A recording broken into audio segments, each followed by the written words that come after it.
Hey, everybody. We're doing a podcast again. Can you believe it? Can you believe we're even still alive after that Shane Smith podcast? Best podcast ever. For everyone who thought it was the best podcast ever, thank you. For everyone who tweeted me and said it sucked, I'm sorry. Who are these people that think that sucked? That was fucking funny. Everybody has the right to their own opinion, sir. Okay? And my apologies to anybody who did. We didn't mean to get that fucked up. That's just what happens when you drink with Shane Smith of Vice.com. I think that was the second most drunk I've ever seen you. Yeah, it was pretty hammered. This episode of the Joe, some guy sent me a message like that he went to the comedy show and he was mad at me because I made a cancer joke. I'm like, I don't have a cancer joke in my act, man. I don't. If I said, I don't know where it came from. What? I don't know. He said the cancer joke was not cool. I was like, I don't think I have one, man.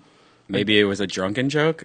I can't see where I would. I'm pretty sure at the end of that show that I know when I'm trying new stuff out or when I'm venturing off into strange territory.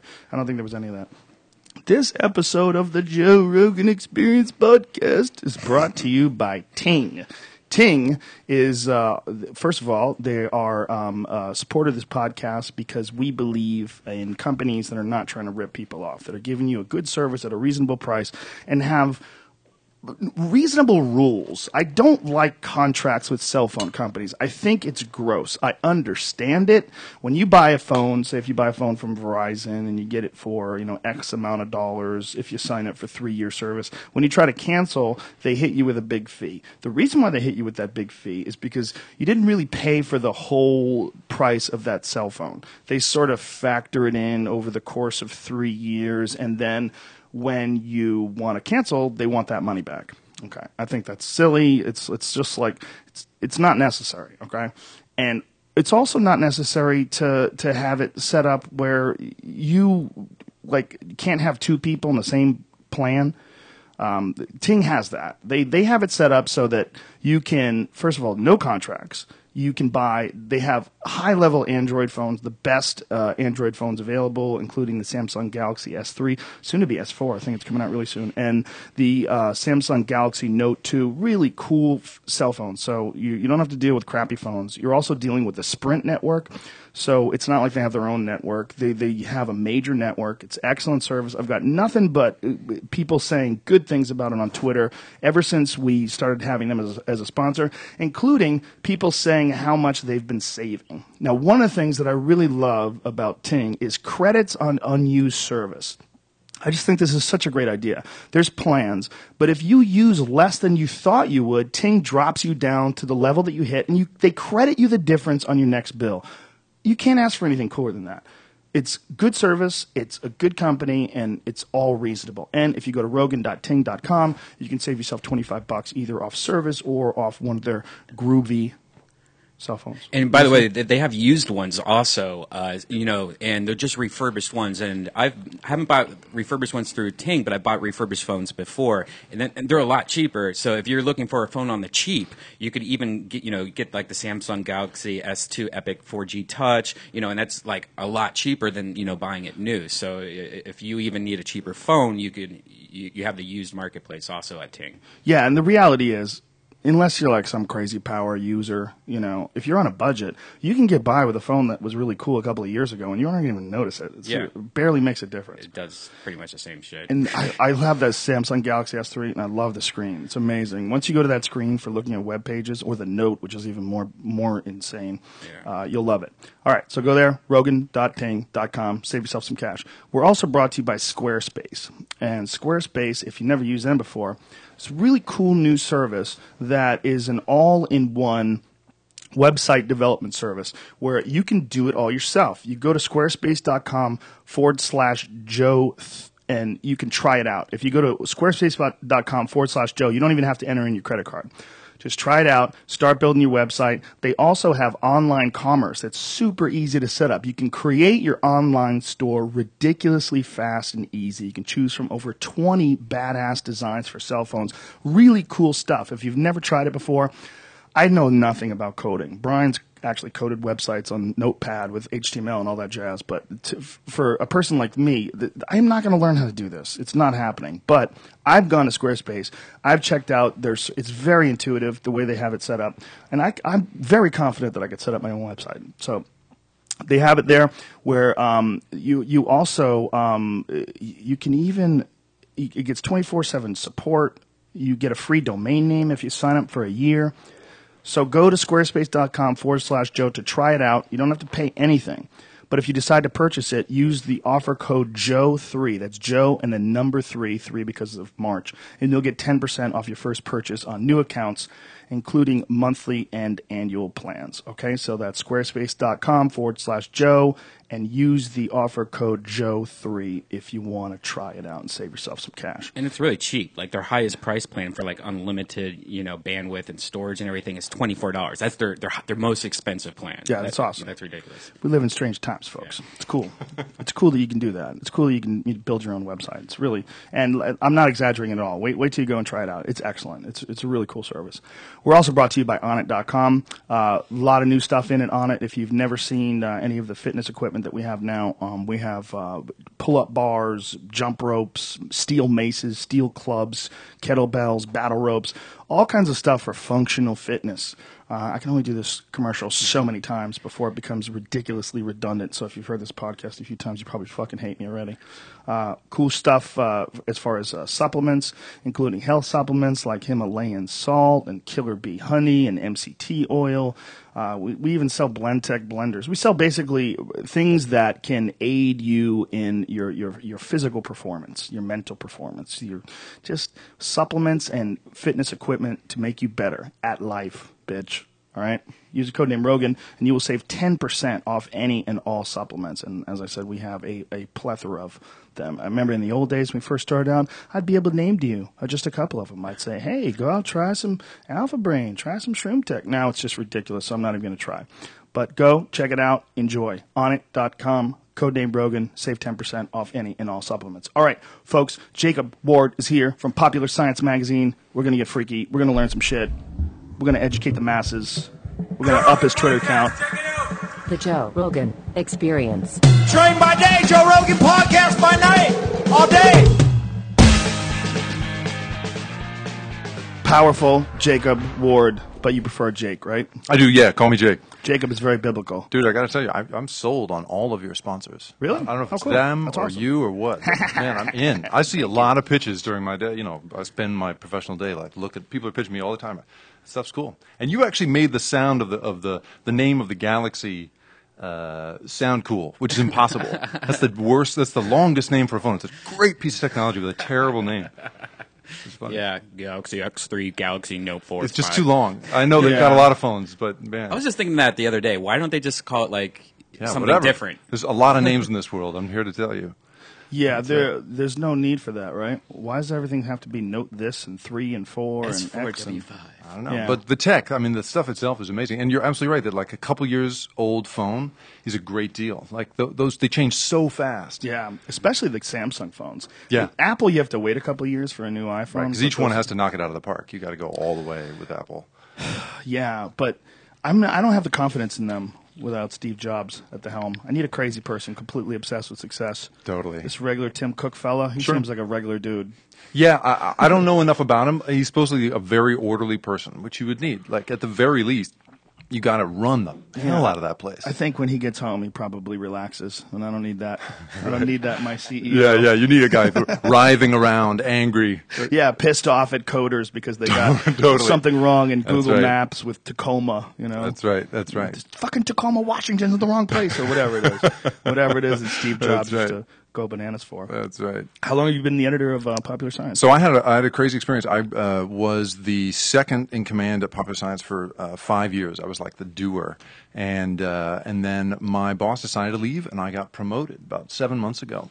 And suddenly, like I'm running a 140-year-old magazine. I'll tell you right now, it's a big responsibility, and I feel free. I freak out each morning for 5 minutes. I'm like, I can't believe I'm about to go make these decisions, and then boom, I go off and do it. It's a great thing.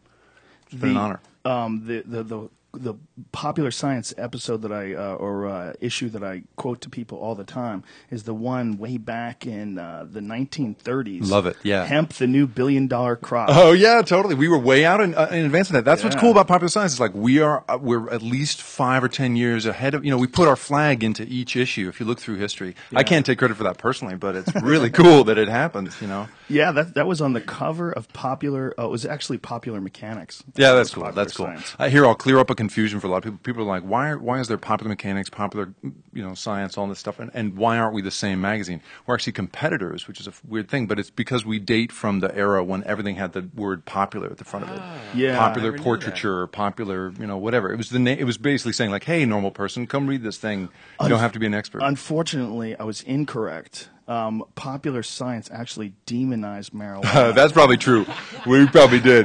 Way back That's in great. 1936, it was when the government had gotten their greedy little paws. I mean, let's be fair. That's yeah, the listen. depths of the depression. That Like is not everyone's you. freaking out. That is not you, and that is not the Yeah. Popular Science of today. And blaming Popular Science for that would be like blaming me for killing Indians. And to be truthful, like there's worse stuff than that. In the history of Popular Science, we have a cover in the middle of World War II that has this like cartoonish, Japanese racist guy. caricature of a Japanese guy. Yeah, and his. If you look at the Google archive that we have, and bracketed on either side of that man's face is how we're going to drop missiles from tanks.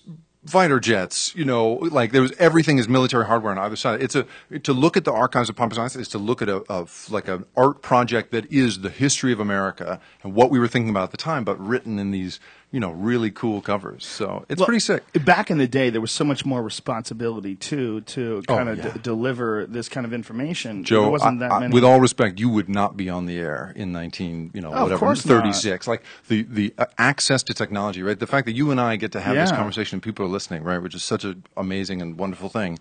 Is so new. I wouldn't have been on the air in '96. Oh, God. No options. Right. No options. That's interesting. You've been in this anywhere. game long enough to know, right? Yeah. That's right.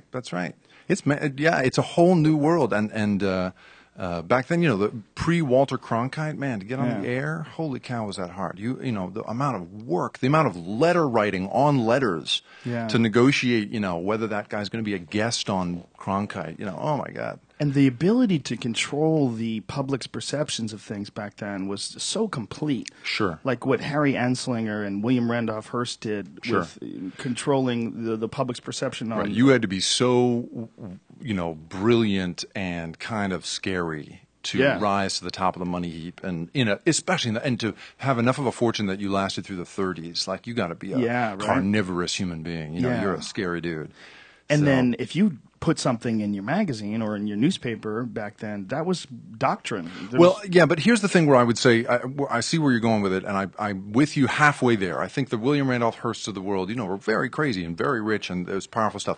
But the people that you hire in to run your editorial product, or the person you hire in to be your publicity guy, back then, I mean, think about the generation that generated Apollo, right, and all that stuff. Like those guys were raised in the values of, you do the best possible job you can. You repay hard work with hard work, and it was an earnest group. And so, I'm like my dad is a writer, my uncle's a writer. Everybody in my family comes out of the sort of New York magazine world in some way, and it's a real meritocracy. People are really trying. Now that said, there was a lot of other stuff. Everybody's white, everybody's a man. Like there's a lot of other limitations to the good old days. Yeah, the good old days. I mean, it's what it was. It's what it was. But now, but to now be able to be on the air, with you like this, it's just cool. It's fun, and more people can listen to it than ever before. Everybody can listen to this. It's all cool. I've heard people say that they believe that in today's era, the Watergate would have never happened, and that sort of sting operation against the president. Oh my God! Not only would it not have happened, it would be on 5,000 Galaxy S3, 5, whatever the name of the phones are. Maybe so everybody would have filmed it. Yeah. You're not going to be able to get away with anything in the future, people. I'd like everyone to know this is an important message from Popular Science magazine. Behave yourself. Yeah. Law enforcement is about to get serious. They're going to know exactly what's going on. Here's a crazy thing that I did a story a little while ago about this. There's a thing called IARPA, which is and I have to choose my words carefully because this is a sort of a complicated thing, but sensitive thing. But anyway, IARPA it's an advanced research projects agency for the intelligence community, right? There's DARPA, which does it for the Defense Department. IARPA does it for a coalition. Each of like this, the NSF, CIA, whoever will kick in dough, and everybody funds little incubator projects of research to see, can you do stuff? And you basically, what you do is you issue a challenge to the public, and you say anybody who can do this gets $1 million, or whatever the prize is. And that's how robot cars first started out. Those guys, and the DARPA Urban Challenge is how these Google self-driving cars are coming about. But this one, there were these 2 projects that I bumped into, and mind you, I can't tell you for sure that the implications of this are what I think they are. But here's what the programs themselves do. The challenge is, can you identify visual information in video, basically, such that if I am looking for, so here's the first challenge. The first challenge is from the visual information in the photograph, right? You're looking at a computer looks at a photograph, and from the visual information inside of it, it knows exactly where the photo was taken. Whoa. Does that make sense? Right? Triangulate from the visual location information. And right, you got to be a hardcore New Yorker to be able to spot a photograph of any corner in New York City and know exactly where you are, right? That's a hard thing. Right. Imagine a computer designed just to do that thing, a piece of software that can do exactly that thing. Would it be able to triangulate anywhere in the world based on where the light source is coming from? I don't know. Yeah, I don't know. I don't know if it would know like time of year, right? It might be able to, someday that'll be possible. Then well, I think someone was busted recently with something. I don't remember the specifics of what it was. Someone was claiming to be somewhere when they took a photo, and then some analyst looked at the photo and said that's not possible because this photo was taken in this hemisphere Totally. and the light Right, source right. is from here, so it had to be taken in the afternoon. Totally. It's all And someone data, got right? busted. That data is out there. It's just, can you parse that data fast enough? And in this case, these computer programs are saying, okay, can you triangulate where everybody is? Then another one they're working on is, can you feed a query into the data, the database, and have it return information not based on, how like on YouTube, you'll see, tags at the bottom, right? I mean, I'm sure under our pocket, tags, Joe Rogan, whatever. Those keywords help everyone search and organize it themselves, right? But this is a program that can go in, look at the visual information of what's being shown in front of it, and be able to come back with a correct, a set of photographs or videos that correspond to those search terms. Look at Google image search nowadays. You can Right. upload a photo, and it will show you pretty much every similar photo. It will show you where that photo's published. In both Facebook and Google, you've got the ones where it says, "Who's this?" Right? I put pictures of my daughter up on the internet, to show her grandparents, and it'll say, "Who's this?" Or whatever. There's a little question mark over her face, like, "Who's this little cutie?"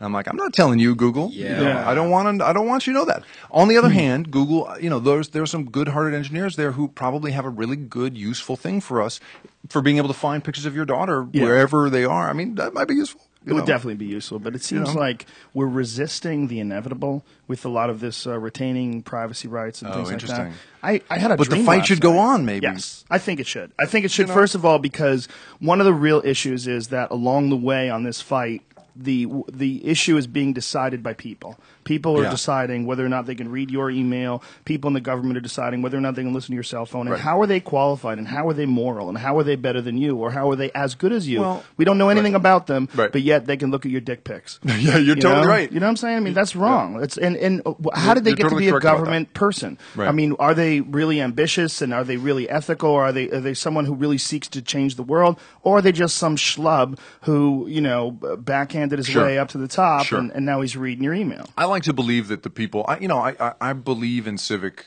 institutions. I believe they really can function, especially when they come out of the generation that's, 2 generations ago. There's some good, dutiful people still in this world. And I'm very cynical about that stuff too. But I'm surprised how often. Like I was just at a thing the other day. At the U.S. Air Force Academy in Colorado. It was one of these challenge programs, and these various students, young, like undergraduate age Air Force cadets, Marines, whoever they were coming forward with their like cool science fair project, basically. And this little panel of generals was saying this one or that one. It was very cool. But at the beginning of it, the guy who is running the show, the MC or whatever, in military style, I don't know what an MC is, but stands up, says hello, describes the itinerary, and said, but before I begin, I'd like everyone in the room to take a look at the emergency exits over to your left, and then there's one in the back, and then there's one over here. And as he pointed at each place, everyone in the room, military cadets, looked to the one on the right and the one behind them and the one on the left. They're totally... and it turns out, like, when you go with the program, sometimes good things result. It's cool, like, to be in a place where when things catch fire, everyone runs for the exit in the way that you're supposed to. These Not guys, like a rap concert. Yeah, right. Yeah. Sure, right. But, it's just cool. I find some of that order. If you meet, like, a test pilot, those guys are just money. That's the world's most reliable person, I definitely believe in discipline. Maybe not with a bottle of whiskey in them, but, Yeah. But, I believe in order and I believe in discipline, but I don't believe in other people controlling people. Well, that's right. That's the real issue. That's exactly right. Imposing your values on me is not okay. Right. And imposing the ability to control people by, having their information. Right. It gets into weird areas when you don't know the motives of the people looking for the search or it's just so gray as to who's allowed that. And now this administration has made it so that there's all sorts of warrantless wiretapping, warrantless arrests, and the ability to detain citizens without any due process. You don't have to have a lawyer anymore. You don't. All the checks and balances that were in place. It's like a lot of people unfairly think that if you criticize the way things are, it's like, oh, he's an anarchist. Absolutely not. I believe there should be a system of checks and balances, but I also believe there should be cops.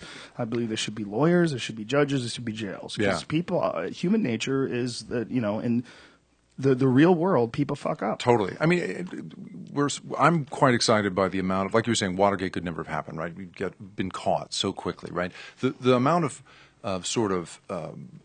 just the number of eyes on us right now mean that people are going to behave themselves more and more, but only if there is the threat of punishment for messing around with that. And so I think that as much as I want, these incredible, services, the kinds of things that cheap software, cheap website hosting is a great idea. The cheapening and democratizing of stuff, like your sponsors, represent that kind of thing. But in order for that to happen, you have to have the threat of law. You have to have that. Or the threat of anonymous. I think, one of the things that I love about the internet is the rise of citizen activism. Whoa. And people who the morality of the anonymous internet is pretty outstanding. If you stop and think about the people that Anonymous have gone after, they've gone after some really fucked up people, and they've kind of decided as a group, sort of just through the internet without even meeting in person, this is fucked up. Let's expose this. Let's go after this. And I think that's really encouraging because when people are anonymous and they're, they just have the choice to do whatever they want online, and yet they decide to try to right wrongs. It's the most evolved form of democracy. Right, it is so granular. Yeah. Like, you've got a reliable way of measuring public approval or disapproval on almost any subject you can think of by virtue of comments and the forums, the participation that we're all suddenly having. I mean, it turns out when you take away the worry about being shamed in public, people really, do bold things. They go out there and they write manifestos. And, there's so many. I'm supposed to go off and do this speech to my college, a writers' conference. And I was asked in advance, what's it like to be a writer now? Is this what is the state of writing now, or whatever? And my feeling is like it's so nice to be. It's such a good time. I didn't say this; somebody else originated this, but it's so much of a better time to be a reader now than it ever has been before. Oh, yeah. So much cool stuff to read because everyone can write. Everyone can get into print. I read this the other day that 90% of the world's data was generated in the last 2 years. Sure. It's unbelievable how much data there is, right? And we can't, and it's a fire hose. We don't really know how to parse it yet. Yeah. Twitter is so primitive compared to what we're going to have in 10 years. Yeah, what is going to be the next one? That's I never saw Twitter coming. I never thought, even when it came out, I was like, okay, what the fuck is that? I know. 140 characters. It's all code. Text messaging to anonymous people. Like, what? That doesn't make any sense. Right. And the guy, Jack Dorsey, who founded Twitter, has this brilliant thing where basically he was geeking out on the patterns of cities. He was way into police scanners and stuff, and was tracking the signals that like limo services ping back and forth. He was just interested in the flow of information that is generated by cities. And he saw that ambulances and limo services and delivery trucks have a system for saying, "Where are you?" And then the truck says back, "Here I am." You know, there needs to be a system like that everywhere. And his thing was, let's give it to people. People don't have a system for reporting in their location and their status. And that's where status updates came from. It's interesting because that's what it used to be, but it's not really that anymore. What it's evolved to now, at least on my Twitter is all fascinating articles that people send me that I retweet or weird Your pictures neighborhood that of I Twitter take. is different than mine. It's really interesting. I've already acquainted with your followers, and I'm like, oh, damn, like that's you get slaughtered up in here if you do something wrong. It's pretty amazing. Yeah, I'm used to polite, popular science readers. Yeah, these are freaks. These are people out there on the fringes with shotguns in Go their on, underwear. man. Great. When the zombies attack, I want your guys. That's right. My guys can't help me. That's So. right. They know how to rig Oh, solar my guys power. probably can, They know actually. how to hunt. Yeah, my guys would actually devise something, some piece of software that would Yeah. control the Gatling gun, and we'd all be safe. Well, No your worries. guys would devise a new method of power that didn't rely on oil. Yeah, They'd just right. Get together and Zombies. My guys would be burning wood. Yeah, we'll have zombies like walking on treadmills forever, generating power. Yes. Yeah. Put a zombie in a dog collar and make him go to work for you like a gerbil. Popular Science was the only magazine my dad subscribed to as a kid growing nice. up, like since the 70s. What and was he your still dad? does today. What'd your dad do for a living? He's an engineer. Oh, cool. Yeah. What kind of engineer? He builds huge batteries, backups, and No stuff kidding. like that, and huge That's great. things for huge companies. Like, That's great. Yeah, he's tried to retire several times. He's but like a they won't let him. master electrical engineer. Yeah, I bet he's in part of the old breed. That's right. He knows what he's doing. Yeah, That's so cool. Now you guys have transferred onto the iPad. Yeah. Now, have you noticed the subscription, the paper-based, is dying for sure, or is it? Here's what's so great about working for Popular Science, and this is why I'm so lucky that it's this magazine I've inherited, because there's a lot of magazines with a lot of problems. Popular Science is just like, it's a universally beloved brand. Like, even people who don't read it actively know, or have never even read it, know what it's about. You know, like, and so it's such a cool universal thing to just walk in anywhere and be like, Popular Science. And everyone's like, oh, my dad reads that, whatever it is. And there's a cool sort of a hipster subset of like guys like me, I think. Anyway, that's what I imagine. Who are starting to pick it up in their 20s, dig it as like just a thing to sort of geek out on. But it's got a really loyal following in every medium. Basically, there's this, the voracious internet hordes, the seething mass of internet guys come to our site and are really, brutal if we get it wrong. They're great. I mean, they're exactly the kind of engaged audience you want. And in print, we have people who, we pour a lot of effort into the print magazine. We really try and uphold, you're paying money for it. Yeah. So, man, I'm working to make it as good as I can. I'm glad it still exists too. It's in Yeah. print form. It's great to take on an airplane. It's great Yeah. to. It's beautiful visually. And you can find out so much about various things. Now, this episode that or issue rather you're promoting is the brain issue. Yeah, the brain issue. So, it's an amazing. What's so cool about working in Popular Science is that we get to touch on everything, right? We can do robots. I would come here anytime you want, Joe, because right, we can let's do talk it. forever, dog. Yeah, yeah, for it's sure. really fun. I like how you call me dog. The brain is one of many subjects we cover. This one is, what's amazing about it is how little we actually know. Like we are just starting to noodle around, just around the sort of the basic functions of the brain. We don't really have any idea how personality is built, I mean, we have some idea, but like the subtleties, like why we get along, whatever, all that stuff is totally unknown in terms of how the brain functions. But already, just by literally poking at the brain with, zapping it and stuff, we can do amazing things already, like ease the symptoms of terrible diseases and do all kinds of crazy stuff. But hey, before we get into the details of that, because here's can we talk about something I actually wanted to ask you about, which is sort of fear in general, the psychology. Like I'm just thinking about like the subtleties of personality and the brain in general.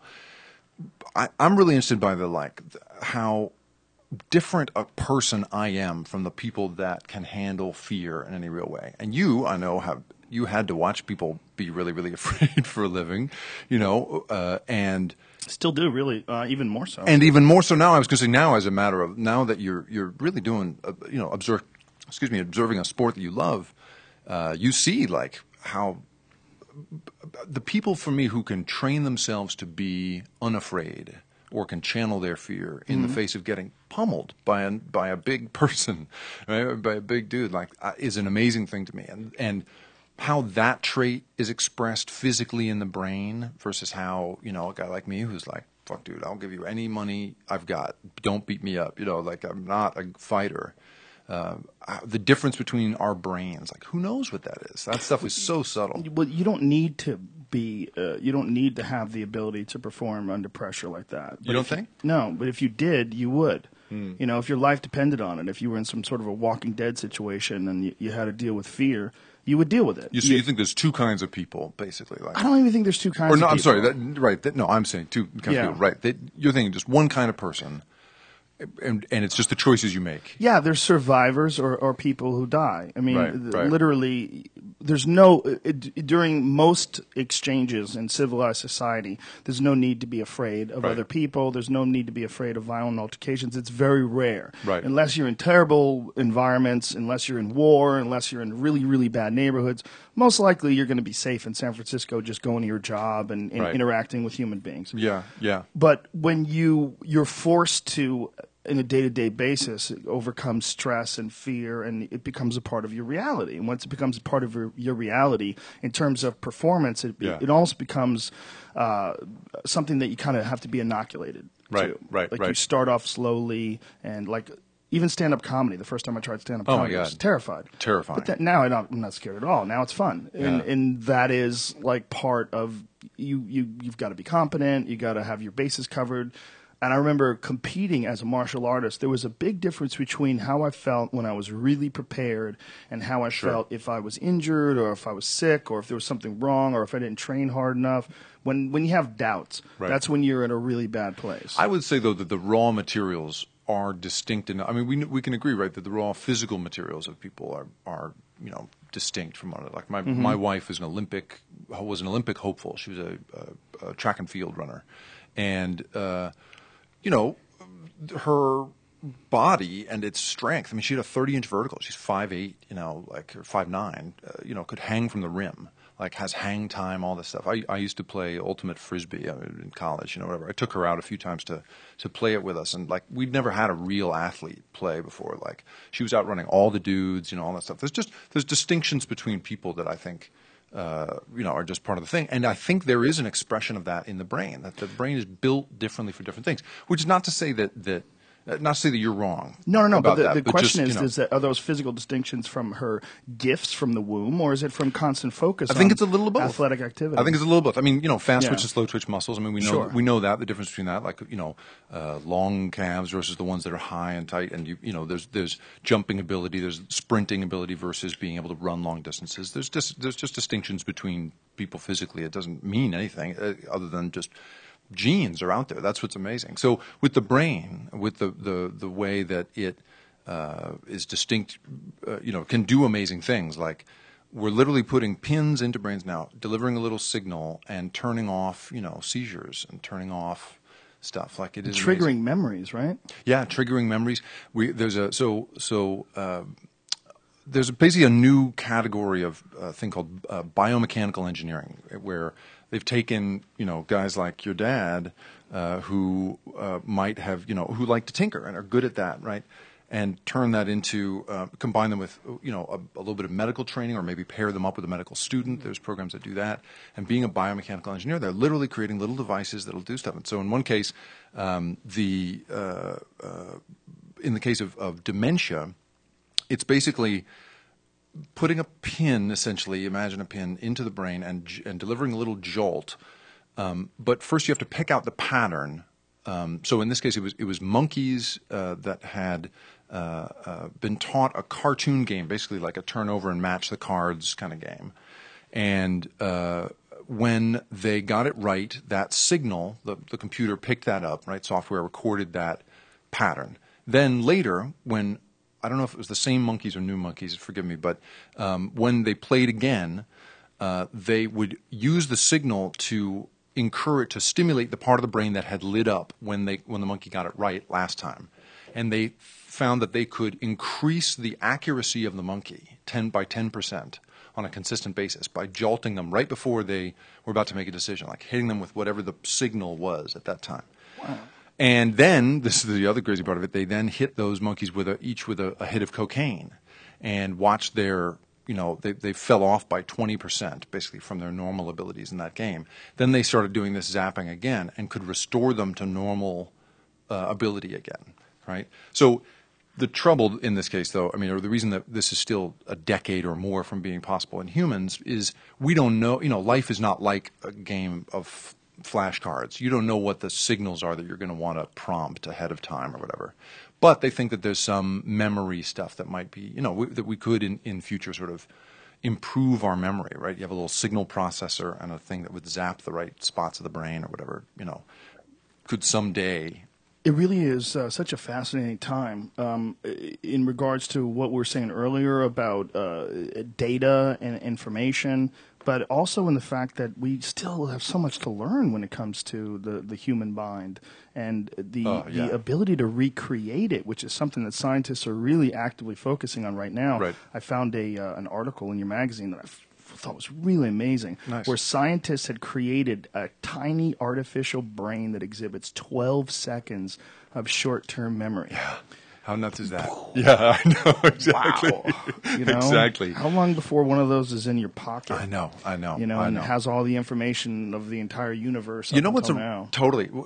I was just hanging out with this one of these total boy genius kids, this guy, a brilliant guy named Asa Raskin, very smart dude, and he was pointing out a thing to me about Google, where evidently one of the chief sort of math officers essentially of Google basically released this paper in 2001 that said that it doesn't matter how good the software is, the more data you give, you're always going to outperform even the best software. So basically like really good software given a small data set is not as good as mediocre software given a huge data set, right? And so data is what gives you your correct answers every time. So you don't, in fact, need the little brain. What you need is a little device that connects to the whole big brain, right? To the world of data around it. That's sort of analogous to an educated person. Right. If a person is a clever, street smart person, right. or if a person is just of average intelligence but very well educated, right. you would, much rather go to that person to try the to intellectually curious, right? Yeah. The guy who wants to find out the answer. Or has access. Yeah, or has access. Yeah, right. There's a lot of really smart people that probably live in Siberia and they're forced to work a trap line catching minks and shit, if you don't have data and you don't have access to more data, that's who you are. That's what you do. Right. You will excel in your field, but your ability to actually do things will be completely limited by the data that you have access to. Right. It's cool just to see how people are being given so much more data than they used to. Right. Yeah. It's really hard to be sort of an ignorant person these days, just because there's so much information coming at us now. It's also hard to pay attention to everything. Oh, yeah. It's like there's Totally. not enough. I literally find myself sometimes I come home and it'll be my kids are all asleep and I'll just get on the internet at 10 and before I know it, it's 3:30 and I'm still reading things and watching videos and I'm like, shut this fucking thing, Jesus! That's right. It's like shut up, hive mind. Yeah, but I can't help it, and I really find myself struggling with disconnecting from Twitter. And I have not mastered it, but I know a guy who turns it off for he goes to places without internet connection. He takes his laptop to places that don't have an internet connection. Maybe that'll be a new hip thing, right? Will be like places that don't have Wi-Fi, but you can go there with a computer and sit without Wi-Fi, and and that's where he does writing or whatever, any actual thinking he has to. Because I'm like you, man. I get distracted. I'm addictive. I do my writing that way, where I don't go online. I have this program called Write Room, and what it does is it allows you to see only the text on the screen. Nice. The screen goes black, and it's green text on the screen, and I just the most limited word processor. Right. It shows you when you're spelling things wrong, and that's it. Perfect. And then when I want to go back and like Google certain things, I'll have like little highlights in certain areas, and I'll go back to those, and then I can get online and do the rest of my research. But I find it's too easy to look at porn. It's just too easy. It's just way too easy. The stuff is perfectly designed to get your attention. Oh, it's so quick. Yeah. And by the way, with like Google Chrome, all you have to do is press Y, and it goes to UJizz. You know what I mean? I mean, you don't even have to do much more than that. That's because you go to I YouTube. know what it is. I know when if I'm like looking at a something or I want to show my wife something, I gotta press YOUT so fast. I know. I gotta go through YOU and then T. I can't because and she's a clever one. She's over my shoulder and she sees me hit that Y. I'm thinking about just putting it in the fucking bookmark bar right there, a little YouTube link. Just click the private browsing thing on Safari, which makes it so it has no cookies or anything. I don't use whenever she's around. Safari. I find Safari to be whack. But they have it in Chrome too, I think. Is it? Yeah. Yeah. I really enjoy Chrome. I love the fact that in Chrome I can go to the HTML to the address bar rather and just type a question, and it'll take me to a Google search. Yeah. It's beautiful. Yeah.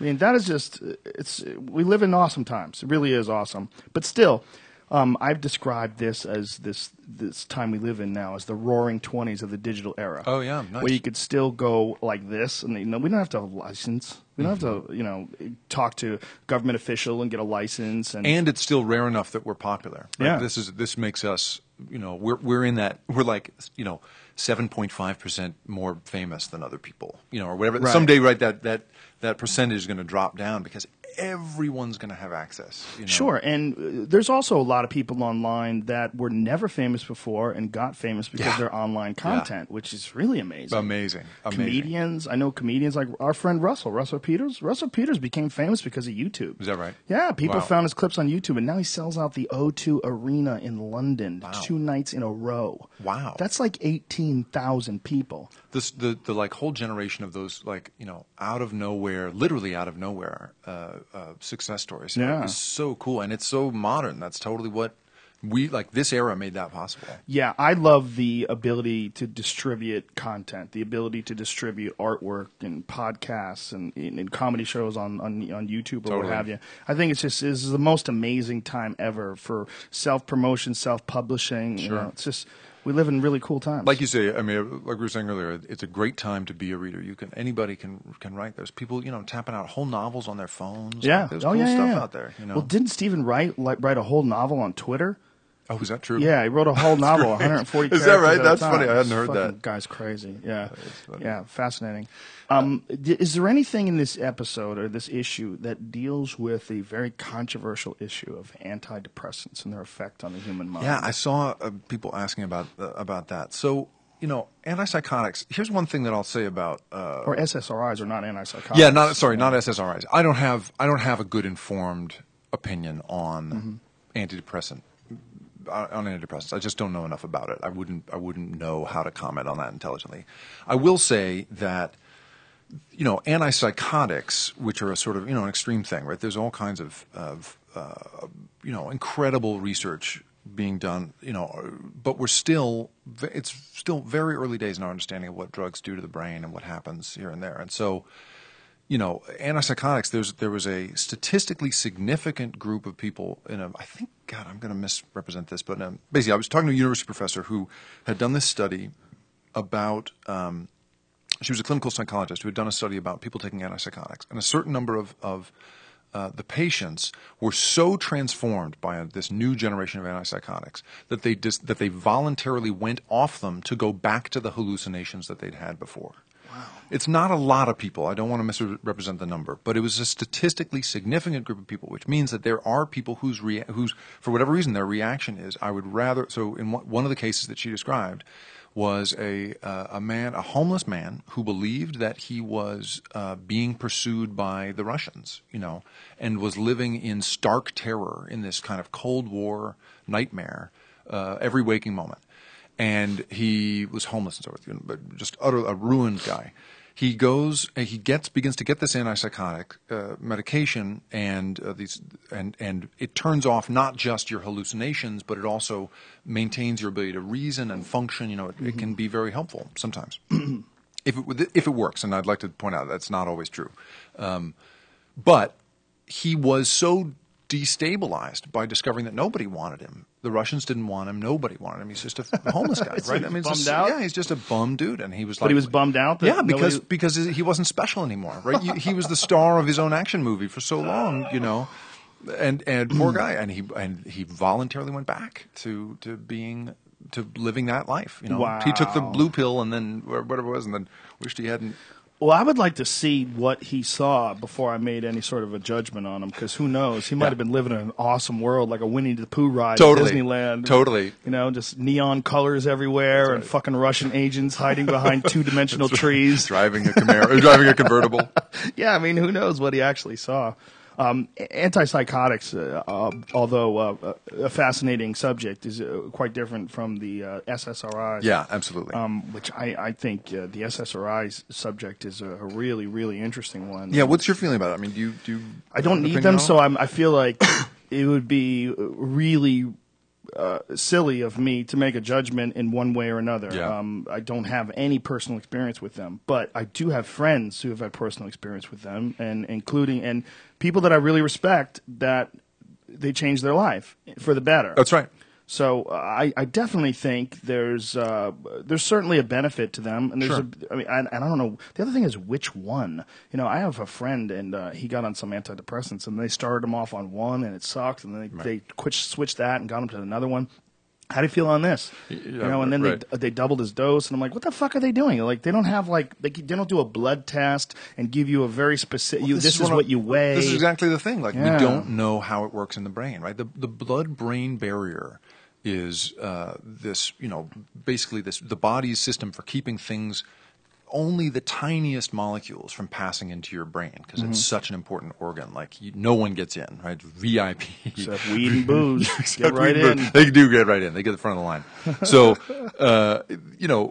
the ability of medications coming through that barrier to change your mood or your outlook on life, it's such a difficult thing to predict. Wow. Yeah, and not only that, it's so variable between human beings that it's one person would describe. You'd almost think you're dealing with a completely different substance. One person's reaction to another. Sure. For some folks, it's mild. For other folks, they have horrible side effects, and they can't tell until they put you on it. Right. It seems like there's so many variables when it comes to any sort of a medication that affects the mind, because you're dealing with who knows how many thousands of generations of genetics, where your origin was. Like, it's pretty well known that certain people, certain nationalities have a difficult time with alcohol because they don't have a cultural history of it. They don't have a genetic history of it. Well, the truth is, human beings don't have a history of alcohol. We're not evolutionarily supposed to be drinking booze. This stuff is poison in terms of just the toxicology of it, but we evolved literally. I mean, there's a whole field of evolutionary biology that studies the moment that we began to drink alcohol, and it was I couldn't even guess when. It's probably 5th century BC or something way long time ago. But the idea was that, or one theory is that you would drink it in order to survive eating rotten meat. Yeah, traveler's poisoning, they would call it. Oh, is that true? Traveler's sickness, Huh. yeah. Huh. They would drink wine with all of their food because the alcohol in the wine they thought would Totally. kill rotten meat. Totally. They hadn't really figured out how to refrigerate things. Look at you, Joe Rogan. You want a job? No, thanks. I also read a fascinating thing about the origins of alcohol, being that it was with honey. Huh. That they had figured out a long time ago that honey was a preferred method of storing things in because it prevented deterioration, prevented things Right, it's a preservative. spoiling. And one of the things that happens with honey is that it ferments and it becomes mead. And mead, Delicious. yeah, this was one of the theories of Terence McKenna on the changing of cultures from earlier psychedelic-based mushroom cultures to cultures that were more alcohol-based, was that they started storing their mushrooms in honey. And that a very... That's so great. Is that true? That's so funny. I don't know. I mean, I don't think there's I think any history heard that. older than 6,000 BC Right. is like, Who knows? Yeah. good luck. Good luck. That's Yeah, right. try to figure that out. That's But right. they know that many cultures were preserving mushrooms in various ways. Some of them were drying them out over the fireplace. They were doing all these different things with mushrooms, and they know for sure they started storing them in honey. And they also know that there was climatological changes where mushrooms weren't growing in areas anymore, and they had to switch to different intoxicants. And then the raping and the pillaging started. Oh, and then wow. shit got crazy. According to McKenna, at least. That's great. I hadn't heard that. Yeah, but mead, that's a lot of people don't know that alcohol made with honey is an early intoxicant. I have to tell you, though, I once went to a wedding where the only drink, it was announced to us when we arrived, would be honey mead that the groom's brother or something had made, and everybody had only mead. And it's not like I hold it against people, but I would have happily paid cash for a whiskey cocktail. Like, oh my god. And What does it taste like? it was like oh man, I don't know. It's like weak. It's like a cross between wine and beer almost, but sort of a sour, sweet. You know what I mean? It's a weird drink. I didn't like it. Did anybody like it? No, I would say like the whole wedding was people dumping the stuff into plants. Dead plants everywhere. Totally. And over and over again, somebody would stand up and be like, "And raise your meads to whatever." They'd just be like, "All right, fucking dork." Are they Dungeons and Dragons players? probably." Oh, people are so silly. That's right. Only Careful, those are my mead. people. Only me. yeah. They're probably my people too, but That's they're right. still fucking silly. Not that it's bad to be silly. I'm pretty. I was a silly. big D&D guy. That was you? my thing. Yeah, that was You totally roll the dice, Totally. I'm cast 6'7". spells. I should have been playing basketball, but I was inside like casting spells. Yeah, Really? rolling D20. The world draws you, or the universe draws you to. Yeah, where you'll be various safest. things. Yeah, maybe. Maybe you're safer rolling dice and drinking mead. Yeah. Mead is a weird choice. The guy makes it himself. Is that what it is? I guess so. Yeah, he the was brew? making himself and was. I've never heard of that. I've Yeah. heard of people making wine. I've never heard of anybody making their own mead. Yeah, I don't know. It was definitely where I went to college. There was a house of Renaissance guys, and at one point they would practice basically in the courtyard of the dorm. And when one of my friends figured out that if you yelled "hold," it was the super secret signal for them that somebody had been hurt. Somebody had been like poked in the eye with a Nerf sword or whatever. And they would all go down on one knee. And it was like their practice thing for like taking a time out. It was like stop hurting each other. And so for for about a week, you could trick them every time. You could just yell "hold" across the courtyard and make all of them kneel. But it only lasted for a second. So those are my people, man. I love it. The best kind.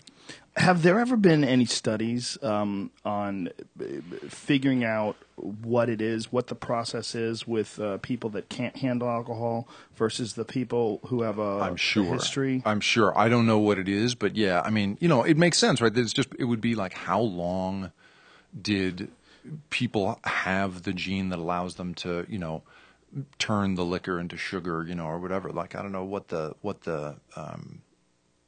distinction is, or if they've discovered that, but And I'm what's sure the someone's mechanism studying it. for blackout drunk? Right? What is that? Isn't it just tolerance, though? Your brain just I says don't know, enough. man. When you're young, one beer got you drunk. And, Right. the more you drink it, now, like, I could drink a million beers and not get blacked out. But That's not true. You can't even drink one without slurring. What the fuck are you talking Well, about? slurring's different than blacked out. It's but, true, yeah. But like, I if I black drink out. Jack, if I drink Jack, Yeah. I'll black out. If I drink, Beer, I mean, literally, if I get past 5 or 6 beers, I start to be on the verge. Really? I'm a mess. The blackout thing is fascinating to me because some folks, I've seen people who are quote unquote addicts and they can't do anything. They can't drink, they can't smoke, they can't do anything. They'll drink coffee. Right. Coffee apparently is okay.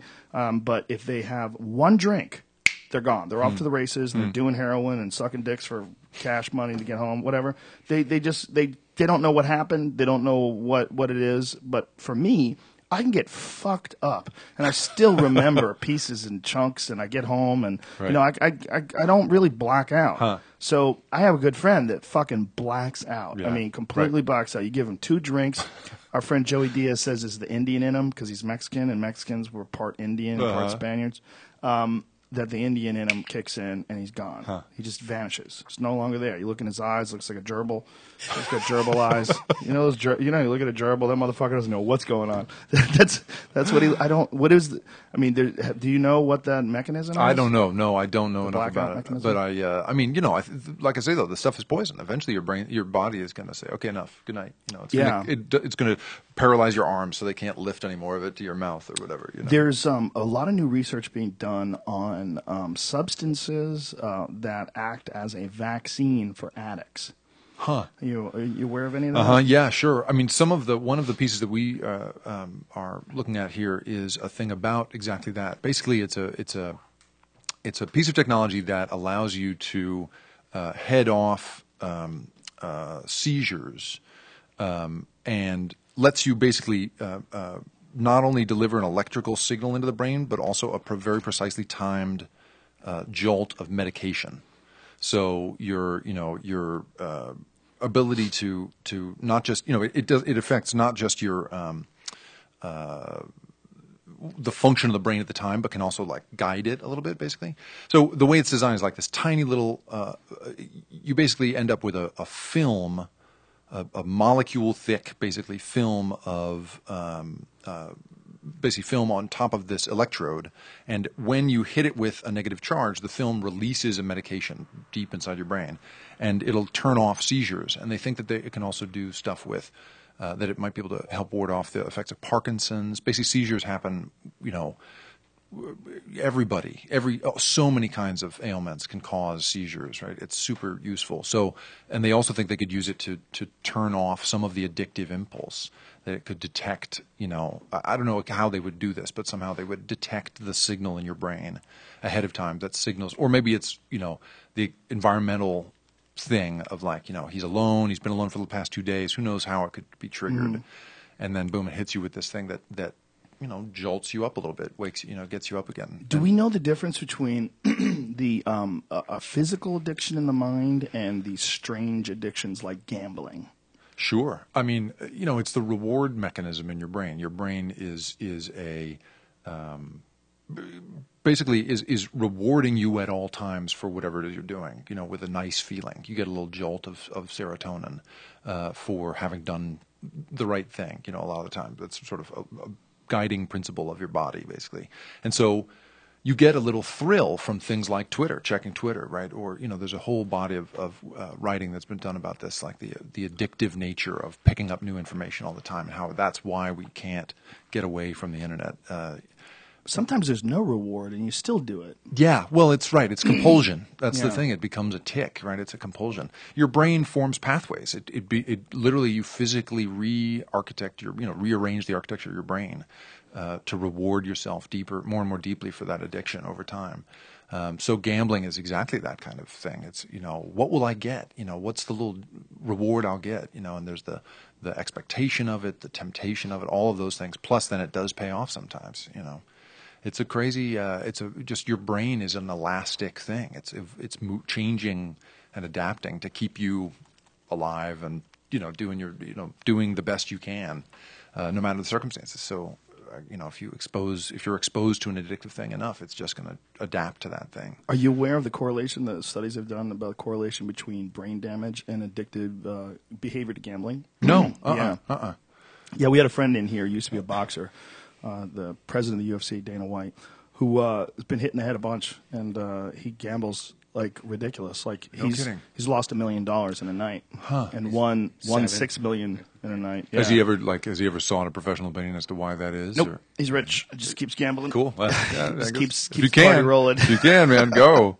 But he also has had a brain scan because he was going to enter into a boxing match about 6 years ago, and when that happened, they found spots on his brain. They're like, yeah, you've been hit a lot, dude. Yeah, and that the fact that he's addicted to gambling, crazy, fascinating. Yeah, the correlation between the two of them. It's like there's damage, so your brain's just like constantly urging and this impulse to seek these rewards.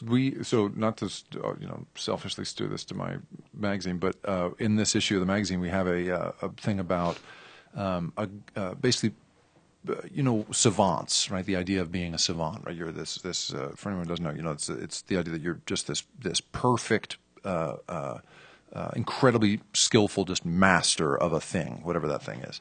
And there's basically it's the story of this guy Derek Amato, who was he was a pushing 40 normal guy, playing football in a pool with his friends in Sioux City, South Dakota, where he's from. And somebody throws a pass to him from the jacuzzi. He leaps into the pool for it, and he whacks his head really hard on the bottom of the pool. And comes up and thinks that he's like broken his skull. Is clutching his head. Really in agony. Goes to the hospital. He's got a very serious concussion, but they send him home. There's nothing really to be done, and so they send him home, and he sleeps for like 4 days. Basically, he wakes up. He goes over to his friend's house, one of the friends that was with him when he was playing football, and sits down at the guy's piano or keyboard or whatever, and just begins to play the piano, and has never really played the piano before. And begins to just, can do the triads, he's doing all the fancy stuff. And he then immediately, of course, goes on the internet and is like, Jesus Christ, what's going on? And he said it was like an itch that he needed to scratch. It was satisfying to play in a way that he couldn't, had never experienced before. So he looks online and discovers that there's a whole field of study called into what's called acquired savant syndrome, where you pick up a miraculous skill like this from some sort of debilitating, brain damage or whatever the thing ends up being. And so he was led to a researcher who diagnosed him as having this thing. There's like fewer than 30 documented cases in the world. But it happens, and I'll just tell your listeners right now: don't go whacking your head on stuff like that. It really doesn't work out. How is that possible? Is that from memory? Well, this is what they're trying to figure out. And so there's two competing theories about it. One is, and it may be that one of them is wrong. So let's all keep that in mind. But one of the theories is that when you damage a part of the brain, you can sometimes damage a part of the brain that had been inhibiting the other half of your brain. Basically the right brain, it was inhibiting the left side, and by damaging the right side, the left brain becomes disinhibited. Mm-hmm. And so one of the examples that they use is, as we get used to stuff over the course of our lives, we begin to develop a shorthand for it in our brain, right? You don't pick out the details anymore. You're picking out the very general landscape. I was just thinking about this on the drive here, right? We're driving through Burbank, and I was looking at a truck and thinking to myself, how would I see that truck if I was seeing it for the very first time with that side of my brain disinhibited? Every rivet, right? Every little reflector and the panels inside the reflector, like just tripping on the details. And instead, my brain can go truck, and boom, I'm on to the next thing. And so that kind of shorthand, they think, gets maybe scrambled, disrupted in some way when you damage a part of the brain, and suddenly you're seeing everything fresh again. And so there's a whole world of guys who can do amazing new things, and there's a whole new world of people who do artistry. Dementia, people who are old and have dementia develop an artistic flair all of a sudden. With the savant syndrome, is there like a loss correlation? Like they lost this, and so now all of a sudden that? It almost always comes at a terrible cost, yes. Reasoning, something will come out. And you'll have people who are severely... some of the most amazing savant stories are people who are very developmentally disabled in other ways. Yes. Somebody with an IQ of 54, a verbal IQ of 54. This one kid could listen to piano on TV once and play it perfectly, whatever it was, Tchaikovsky in a movie, and he'd sit down at the piano and play. But he's severely developmentally disabled. This is somebody else that's not an acquired savant. That's just a famous savant case. So in some of these cases, yeah, it comes at these terrible things. He has pain, and this guy has pain, has all kinds of terrible, debilitating things from his head injury, but can suddenly play this stuff, and so. The other theory about it is maybe in the dying of a part of the brain, there's weird electrical activity that, supercharges either the area in some way or, this again, they don't know enough about the brain to really have any idea. We barely understand concussions. Actually we have a pretty good grasp on concussions, but we, have no experience protecting people from them, and all of that is because the brain, just our understanding of it is so new. What is the thought on people that have autism and can do amazing things? Like, have you seen the young man that can look out a window from a plane Yeah. and draw a picture? The British exactly? gentleman. Yep. Yeah. Mhm. He's What? unbelievable, right? It's Unbelievable. insane. If you've never ever seen the video, folks, just Google it. I believe his name, someone on the board posted it, Stephen Wilshire, DJ Crackpot. Nice. Thanks for putting that up there, buddy. Yeah, that's his name. The ability to do things that a normal person would literally never be able to do ever, and this guy can do it every Yeah. single time. Right. What is the thought that the mind is still evolving and advancing, and one day we're all going to possess those sort of abilities? Wow. I haven't seen anybody do any research that would suggest that, but I do think that there's a lot of and I just have to say that as the editor of the Science magazine, I can't, I don't know, Right. but. Just speculating. Yeah, sure. I like that. It sounds cool, but I don't know that that's the case. Anyway, the feeling though is that autism is a vast spectrum of symptoms. It's not at all common for someone who's autistic to also have these savant-like abilities. Those are really unusual things. What's crazy about the thing that I find so interesting is these people who are aging and developing. Being able to paint, being able to do all this stuff. There's an amazing sense. I like the theory just from because it's kind of nice to think about that. There's, as people's minds are decaying, certain artistic abilities or whatever suddenly begin to flourish. Like, it's pretty cool. I don't know. I find that story pretty neat. Like Louis Wayne, you know who he is? No, who's that? He's the famous artist that used to, I think, draw for the New York Times or something like that, and then he started getting schizophrenic or started going crazy at his older age, and like just his normal drawings of cats. Like, here's an example: his normal drawings of cat, which were like really normal looking, started to get more and more psychedelic almost looking until near the end of his life, it was straight up like a Grateful Dead tattoo almost. Huh. I've never seen that. That's really cool. Yeah, the one on the right there is so complicated. Yeah. Well, that looks like psychedelics. That looks like something you would see if you're on mushrooms or on DMT. It looks or like something math. like that. That's right. Yeah. That's right. Yeah, it's very fractal. Yeah, fractal. That's right. And which is what you see when you take hardcore psychedelics. So who knows? His mind might just be slowly flooding itself. The other one is Henry Darger. Do you know about him? He's fascinating. It's the same kind of guy. And his art. He did so much art that he. From the history of how it was stacked up in his apartment when he died and his landlord found all this work. Nobody knew that he was doing this stuff. And it's incredible. He illustrates whole novels of this stuff, and it's all fantastical. It's quite creepy, too. I'll tell you right now. I mean, a lot of stuff about little girls and stuff. Yeah, he's just absolutely obsessed with little girls. But it also, the body of work got more and more intense and more prolific at a certain stage in his life, and then at the end of his life, it had tapered off, and he wasn't doing it anymore. And they think that his schizophrenia had sort of flamed out at a certain point. Wow. Yeah. Schizophrenia wears off? Well, they don't know, but over the course of as you get old, the brain changes, and who knows, somehow it changes. So, yeah, it's crazy too, because if you get, some of the stuff is very disturbing. And when you get in there, the note there in the bottom, I'm sure, like, he has all this mythology. He wrote all this stuff. He had two races, the Tatalingians versus the such and such. I can't remember what it is, but it's two armies going up against each other. Wow. Yeah, crazy stuff. It's so fascinating how someone can lose their mind, and in their artwork, you could sort of see the window into their craziness. Yeah, through their offerings, through their creativity. It's manifest. That's right. Right. The human mind is such a strange thing in that we're the only animal that we know of that's truly aware of what the fuck is going on. That is also truly aware of its origins and development. We have some sort of sketchy information about dolphin intelligence, and there's a lot of speculation when it comes to what they can and can't do. But the reality of what humans can do, as opposed to like what they used to be able to do, 50,000, 100,000, a million years ago. I mean, when we go to Australopithecus and we see the little pieces of stone that they used to chip into a slight edge to cut meat, and then you look at a cell phone. Right. You know, That's right. That's right. I'll tell you right now.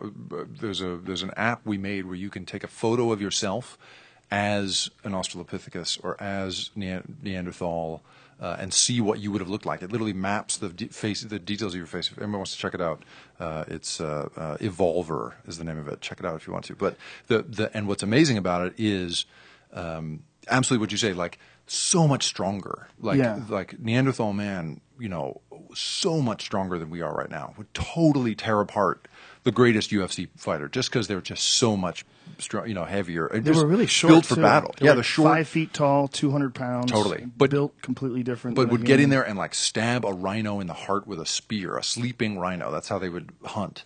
Do that and then run is like their job. And so they would find. This is one of the theories about why they would find the vertebrae of buried Neanderthals would be all messed up because from terrible falls, you know, and being like trampled and rolled by some rhino they just stabbed, you know, the bravest people, like, you know, or just dumb as fuck and really strong. But they're why we're here, right? I mean, like they had to do it. Well, they're totally separate from us, Neanderthal. I mean, we carry around some of their genetics, but there's a lot of speculation as to whether or not we interbred with them or whether or not we just have similar origins. They think that because they, you know, were around at the same time, it may have happened at some point. They had larger minds too, which is even crazier. Yeah, yeah. They had larger brains than people. What probably means, or I don't know, probably is not the right word, but may mean that, you know, they had different senses, right? Different other capabilities, like larger eyes too. Yeah, right. Like maybe time slows down, right? For like Anderson Silva, time is, you know, certain slowness when the punch is coming or whatever, right? And these guys, right, probably could see it from a mile away. They can see that rhino tusk coming around, you know. You probably had to. I mean, we know by their bone structure and what we know about their tendon structure, they were ridiculously physically strong. Oh God. 2-3 times stronger than a normal human. Oh yeah, like would literally tear, you know, could tear your arms off if they got a good purchase on you. You know, like really strong people. Have you seen this thing recently where these Harvard scientists are trying to talk a woman into giving birth to a Neanderthal? Oh my God, no! You haven't heard of it? I mean, I've heard of it, but I don't know anything directly about it. Yeah, I've heard of it. Yeah, they're trying to find a brave woman. I thought you meant that they had found one and were trying to talk her into it. I'd heard about the thing, but they're trying to find one. Yeah, they're willing to implant the embryo of a Neanderthal. I was imagining the actual negotiations with the specific woman and found myself to be like, oh, that'd be a tough day. It would be tough because there's plenty of crazy people out there, I'm sure, that would do it just to become famous. Sure. If they thought they could be the next Kim Kardashian, God. if you threw a The fucking reality caveman show. in their pussy. The reality show of that, like going around to the Shishi Mall or whatever. Yeah, That's so funny. with a Neanderthal baby. That's hilarious. Yeah. Well, they're really trying to do this. It would be amazing. It would be amazing. I don't know that I think it's a great idea to actually bring one back. Terrible idea. But that's, you know, amazing science, I'm sure. I mean, what if we find out that, you know, that we had to fucking kill them off because they were killing people, you know, and they were our mortal enemy, and that they were trying to... Can we split the proceeds on this movie that you're writing right here? Can we somehow... I think it's already been written. Yeah, I think there's probably some... Because it sounds good. I would see that. Well, I mean, we really are entering into very unexplored territory. Right. There's a new frog that has been extinct for over 30 years that they just have created in a lab. The one that births its young through its mouth. That was its trait, I guess. Wow. Yeah, through its mouth it is where it gives birth. Crazy. And they've created the first embryo of this now extinct frog. Yeah. The de-extinction movement is a whole thing. I'm really not down with that. Yeah. You know, some of it, though, is I mean, I'm with you. Yeah, I don't want them, like, you know, letting loose herds of 25-foot sheep, you know, just because that's a better meat source. Or whatever. Mammoths. Yeah, you don't want you know, you want a little government regulation on this one, I think. But I'm not sure if the government's wise enough. Yeah, maybe not. Regulation of some sort. Yeah, whatever. Something. Some scientific consensus. Somebody needs to hold that back somehow. But anyway, but yeah, it's you know, there are some things where you could, you know, where we could learn all kinds. You know, it'd be amazing to know exactly what we had in common with XYZ. Sure. You know, person. I mean, you know, the amount of mileage that people get out of even the most, you know, loose stories about, like, you know, we may have inherited, you know, this trait for aggression. It's like people love reading about that stuff. You know, that's a really interesting trope for a lot of people. But to know, like, this Neanderthal was this way, you know, it compares to, I'm just kidding here, but, like, you know, it'd be like the way that, you know, an animal correlates to its modern day incarnation, right? And what that connection is, what they have in common, what they don't, would be incredibly valuable science but I'm not qualified to speak to whether or not that's a really good idea. I don't think I think it anybody probably is. isn't. I Yeah. really don't Yeah. think that anybody can extrapolate what happens when you start making a neighborhood of Neanderthals. You know, no one knows. No one knows Neanderthal. No one knows.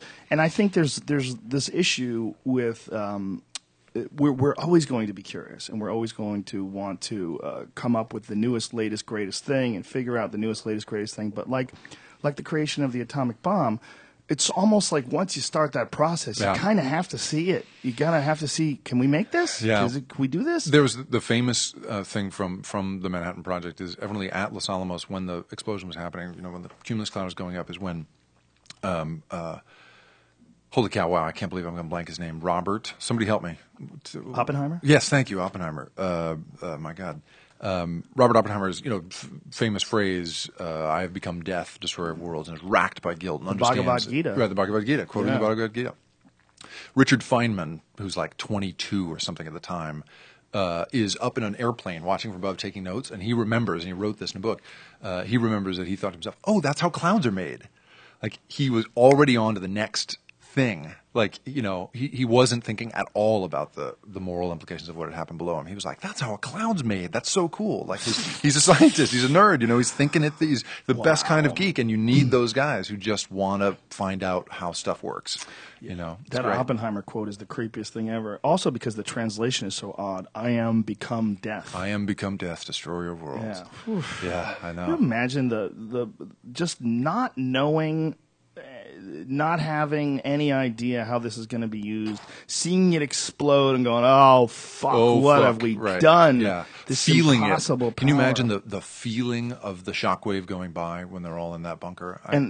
One of the clearest examples of us really not knowing the implications of these things is watching those early government tapes where they would send the military towards the blasts. Right. Everyone get under your desks. Or no, when they would blow the atomic bombs up and then they have the military run towards the blast. Oh, man. Those guys are dead as fuck. Yeah. All those guys that did that. Right, They right. died horrible deaths. Right. And they didn't know. They just let's see what happens when we make the soldiers run towards the blast. Yeah. I mean, the videos are really, really creepy.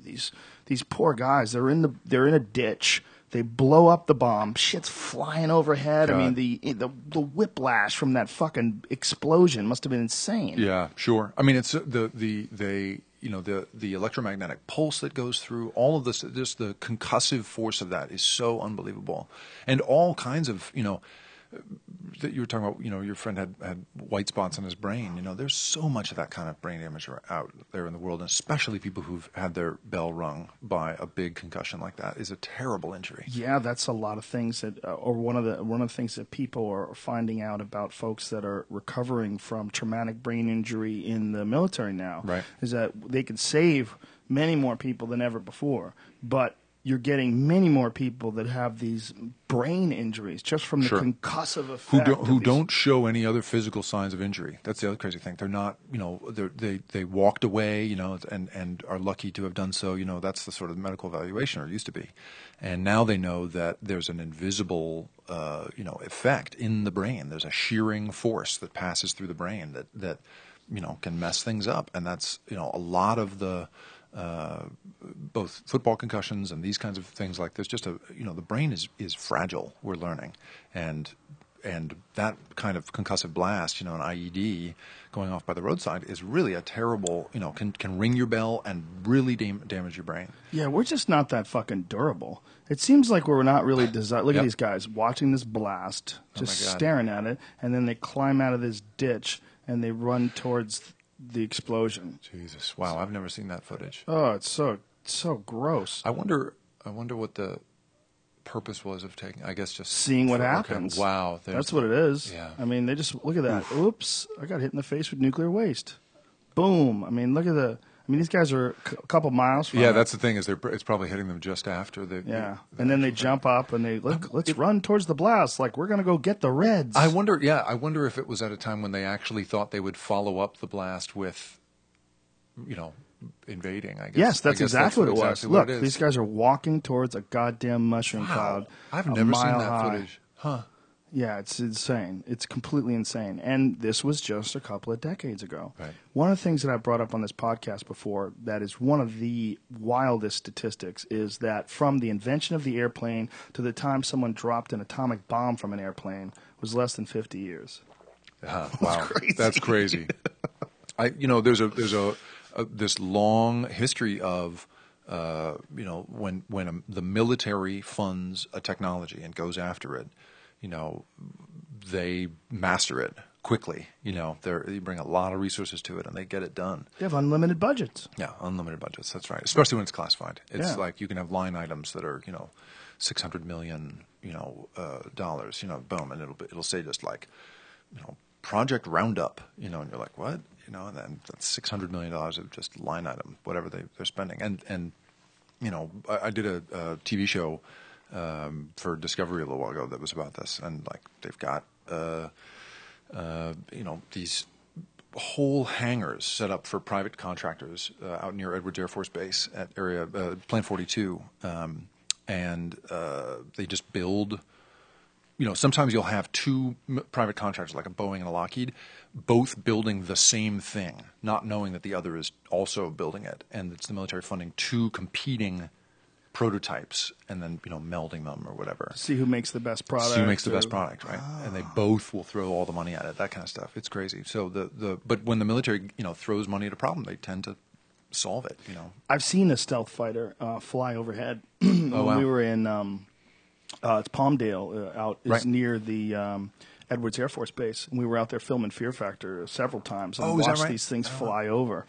Especially because when we first started Fear Factor, it was right after September 11th. Fear Factor it went on air, I think, 2002. Huh. So we would watch these things fly overhead. It would be like, whoa, Yeah, that is a goddamn spaceship. Yeah, Look at that thing. totally. With all the angles on it, it only has like 2 or 3 angles built into the whole thing. Yeah, to in order minimize to its radar minimize- signature. Yeah. It's How does crazy. that work? Do you know? It's literally that, like, if you have if radar hits a thing, it needs a certain number, a certain amount of the radar has to bounce back, basically, and the more that you can make the angles of the body of the plane match, right? So that's why you get those sort of like Batman kind of, crackler kind of, what am I trying to say? Serrated edges. Uh-huh. It's to make those angles line up. And it's because that's a lower radar signature. There's less for radar to pick up a disturbance, basically. Radar sucks. Yeah, well, It's not really good. Yeah, I mean, right. it's awesome for 1945 when you. that's a subject I don't know enough about. You're making me realize that's totally a thing I need to look into. What is the state of radar right now? Yeah, I is don't know. enough is about there it. a new upgrade? Of Right. Seems like it should I be. don't know enough about that. That's you can really get a interesting. fucking gigantic spaceship with weapons, Well, it makes me wonder, right? Yeah. and you don't even see it coming. Or enough cameras. With enough cameras, do you even need radar? Yeah. Right. It's like don't know. all those radar signatures of UFO sightings. Like that's one of the things they always point to for evidence. These radar. They showed up on radar. You telling me that we can make a ship that doesn't show up on radar, and the fucking aliens haven't figured that out yet? Right. That seems so preposterous. Yeah. It doesn't make any sense at all. Right. It's like the same as their butt tests. When was the last time you went to a doctor and you stuck something up your ass? And it's pretty rare. You have to have an ass problem. But almost every alien abduction it leads to an anal test. Right. Yeah. Did you know Radar from MASH lost all his fingers on his left side of his hand? I don't think that's related. But no, I did not know that. How did he do that? Actually, they were just born smaller, half small. Huh. Oh, so he didn't lose them. No, I'm sorry. Thanks, Internet. Yeah, powerful internet. So just to get away from that sort of technology, the state of understanding of the human mind today. What is like one of the most bizarre things that they've discovered recently About human beings? about the human mind? Well, I mean, to me, the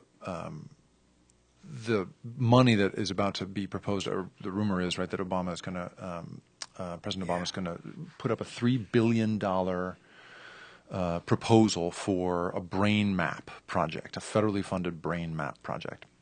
It's like, going to Mars, right? Yeah. It's a great national ambition. And, I am as frugal as the next person, and I understand that we're in a time of austerity, but I also think that these kinds of projects can really pay off, and that you can get incredible amounts of research done at a great value these days, and it would be really nice to understand the brain better than we do. Well, it's ridiculous to think that a few $1 billion is a lot when you consider the military budget, and there doesn't seem to be a lot of people complaining about that. Totally. Some folks are, but it's not like no one's saying, listen, we have to stop spending money on the military. Right. If you look at the social and economic payoff of a lot of the military funded or government funded research projects, the internet I think we can all agree, has paid off pretty well.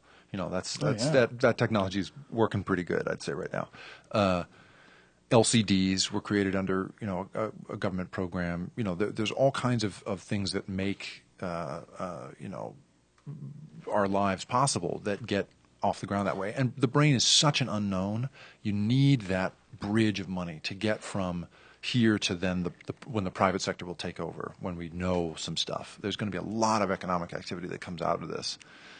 So to me, I would love to know better. Basically, what they want to do is, we don't know right now what neurons in the brain correspond to what behavior in the body. We don't know what the thing is, what the connection is yet, and they want to try to map that out. I mean, as best they can. Basically. What's the general consensus as far as what created the doubling of the human brain size? One of the things that I read about the human brain's development was that one of the biggest mysteries in the entire fossil record is the doubling of the human brain over a period of 2 million years. Right. Yep. So the sense that I have of it, and I don't know that area too well, but the eating of meat set off the explosion of the brain, supposedly. Like eating animal protein, suddenly, boom, we were able to grow our huge brains bigger, The process is so slow. Evolution, right, moves so slowly that that process of that time, for it to show up in the fossil record means it happens so quickly in evolutionary terms. Eating meat makes sense if cougars are super smart.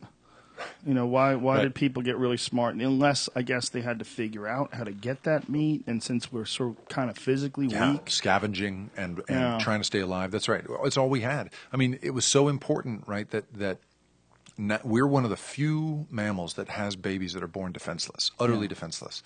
And it's because the brain is so large that the body has to give birth to the baby before the baby is truly qualified to be outside of the body. Well, it's just ridiculous that people have sex in the same place where the baby comes out. This little tiny penis, and a fucking baby's supposed to come out of a hole that keeps that thing tight enough to create friction. Right. The human body should be like a clam. It should be like you cook that baby inside you, and then boom, you hatch it out. A nice hard clam to protect the baby. That's funny. Air things out a little. Yeah, that's right. Just open it up, and then that's how the baby comes out. It's like your sexual organs. I think this dual purpose thing is just so nutty. And pee comes out of there too. Right. On the other hand, an engineer would say, that's sufficient. That's really efficient. You want as few openings in the body as possible. That's what they said of the Model T when it came out as well. I think, right. One of the issues with human beings, obviously, is that we are pretty much the same as we were 50,000 years ago biologically, but the world has changed dramatically. Yeah, sure. And there's so many more of us. That's right. Yeah. That's right. So many more. What's the future going to hold for overpopulation? It's crazy, man. There's a whole category of sort of architecture that thinks about the density of stuff. How we'll all live, and one of the amazing things that these sort of things are the megalopolises, these huge cities of greater than 30 million people, and they think that in the next 15 to 20 years. We're going to have several of them. Lagos, Nigeria is on course to be a 30 million person city by whatever that year is. Jesus. Unbelievable. And so the patterns of life, for when we're living in cities, that huge. It's also really ridiculous that we still have cities like New York City as a perfect example where there's not a single farm. There's no one's growing shit. You have 8 million plus people living in this one tiny little island, and you got to get all your food from somewhere else. Yeah, that's right. You don't get your gas there. You don't get your food there. Right. I mean, I think that's one of the most ridiculous things about human beings, that we still rely on shipping and transportation. Right. It seems that we should, everyone says you should source things locally. It's good for your environment, good for your community. That's all well and good, but it also, for survival's sake, when you see what happened with Hurricane Sandy, where New York City was just shut down, Yeah. New York City, That's the right. most advanced city in the world, shut down. No one can get gasoline. Like, wow, you got to rethink this whole thing because Yeah. that fucker was designed when people were on horses. Yeah, that's right. That's right. I highly recommend a book, The World Without Us by Alan Weissman, who writes about like what would happen if human beings vaporized from our places now. Like what would happen on the next day, basically. And it's his stuff about like, everything from like feral cats, right?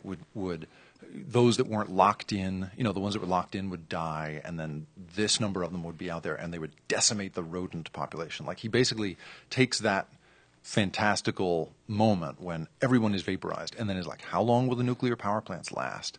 How long before the houses, break down? Like, it'll be 100 years, and they all fall apart. This office plaza would just like come apart in 100 years. Yeah. That kind of stuff is fascinating, and it's because like it requires so much little gritty, granular maintenance to keep something like New York City going. Well, not only that, the world, the erosion, just the changing of the seasons, the moving of the dirt on the Right. ground due to seismic activity. We don't think about it in our time because we only live to be 100 years, and in 100 years, not a whole lot of things happen. But over the course of a billion years plus, Sure. there's nothing left. Yeah, nature will have its way with you. With That's right. everything. That's right. I mean, I was in Montana recently, and one of the coolest things about I was in the Badlands, and when we were hiking through these hills, you find seashells all over the place.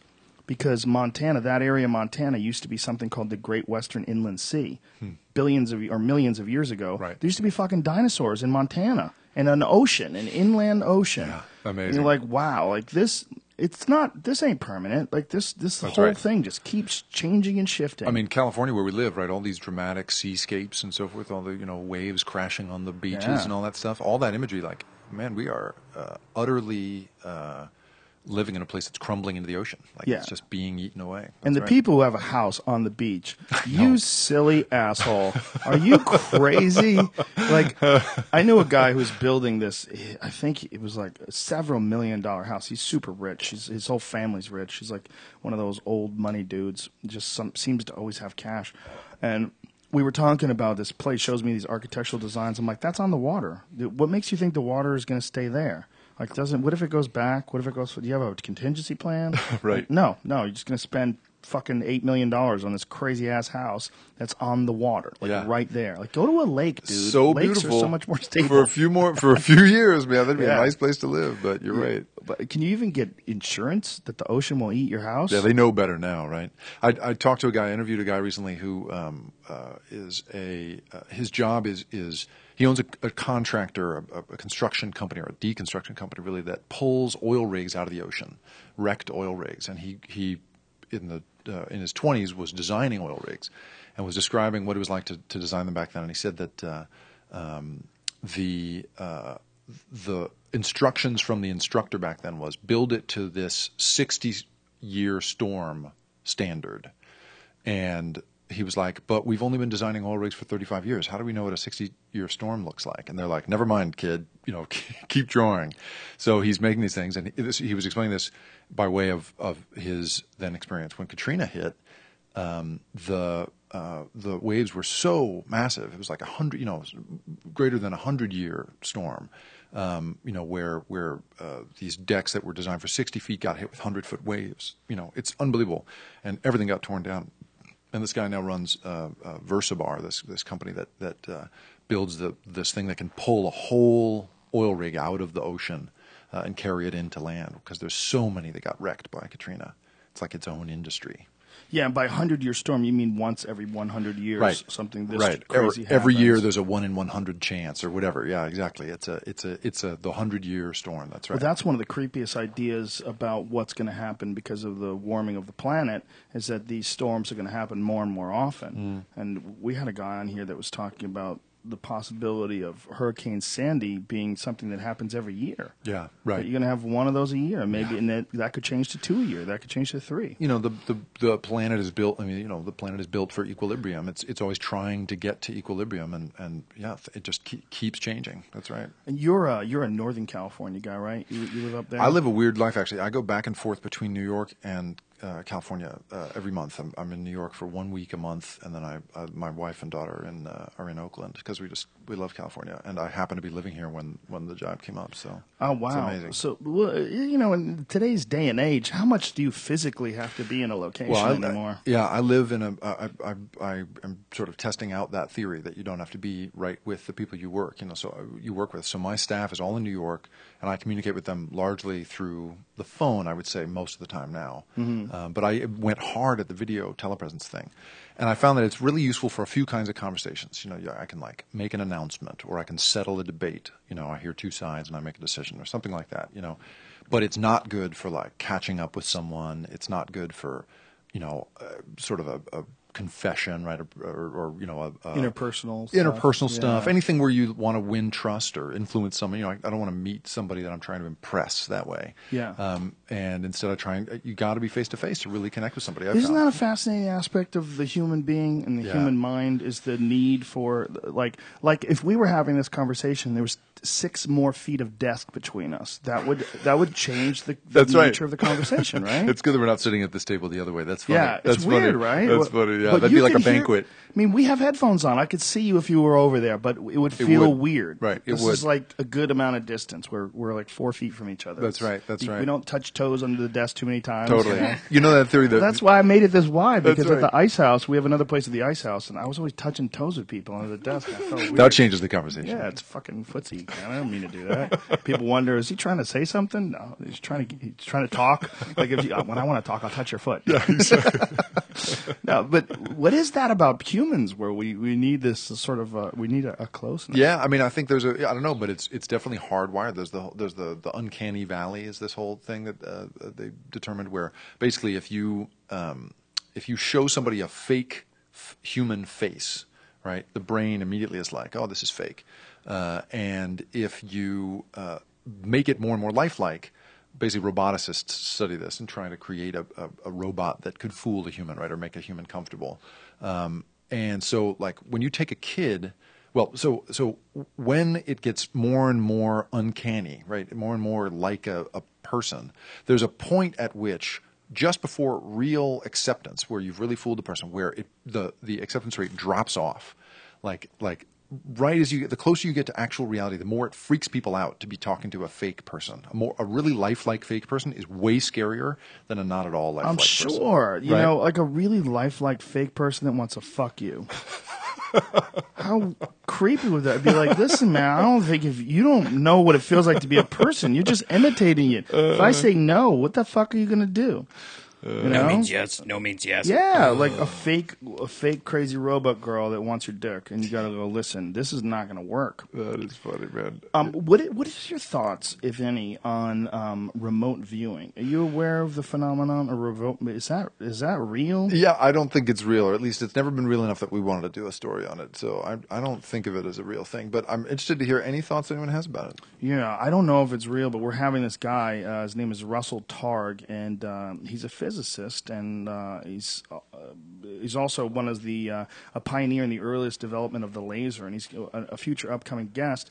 And he's written quite a few books on it. I'm in. I'll listen. Yeah, one on remote viewing and one on the reality of ESP. It's called A Physicist's Proof of Psychic Abilities. I just got it in the mail today. I haven't gotten into it.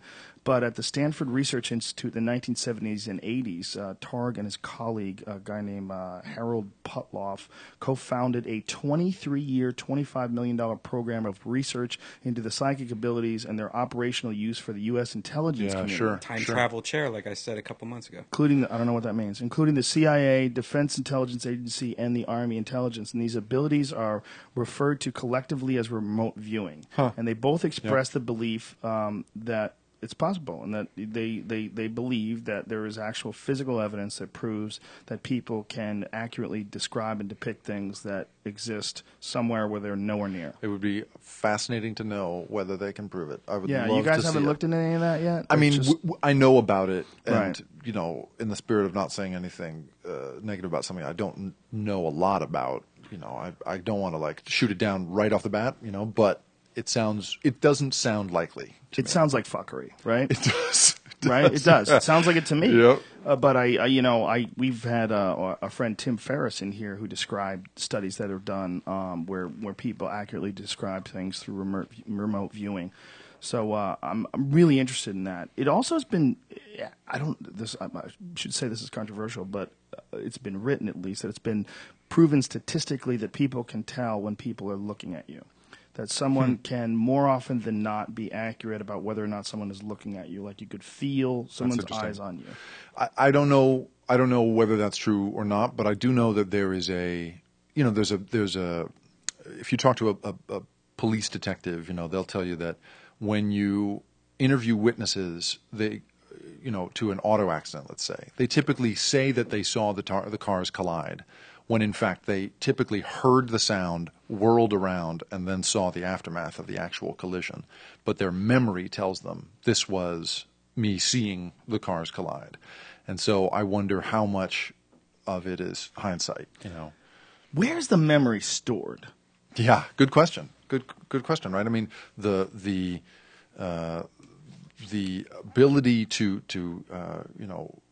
really know where stuff is happening is totally unbelievable. You've got the prefrontal cortex, controls how you move your arms. We know some things about where stuff is kept, but how it is affected, how it truly is stored. Is it binary or is it analog? Right? Is it zeros and ones, or is it like some sort of physical arrangement of stuff?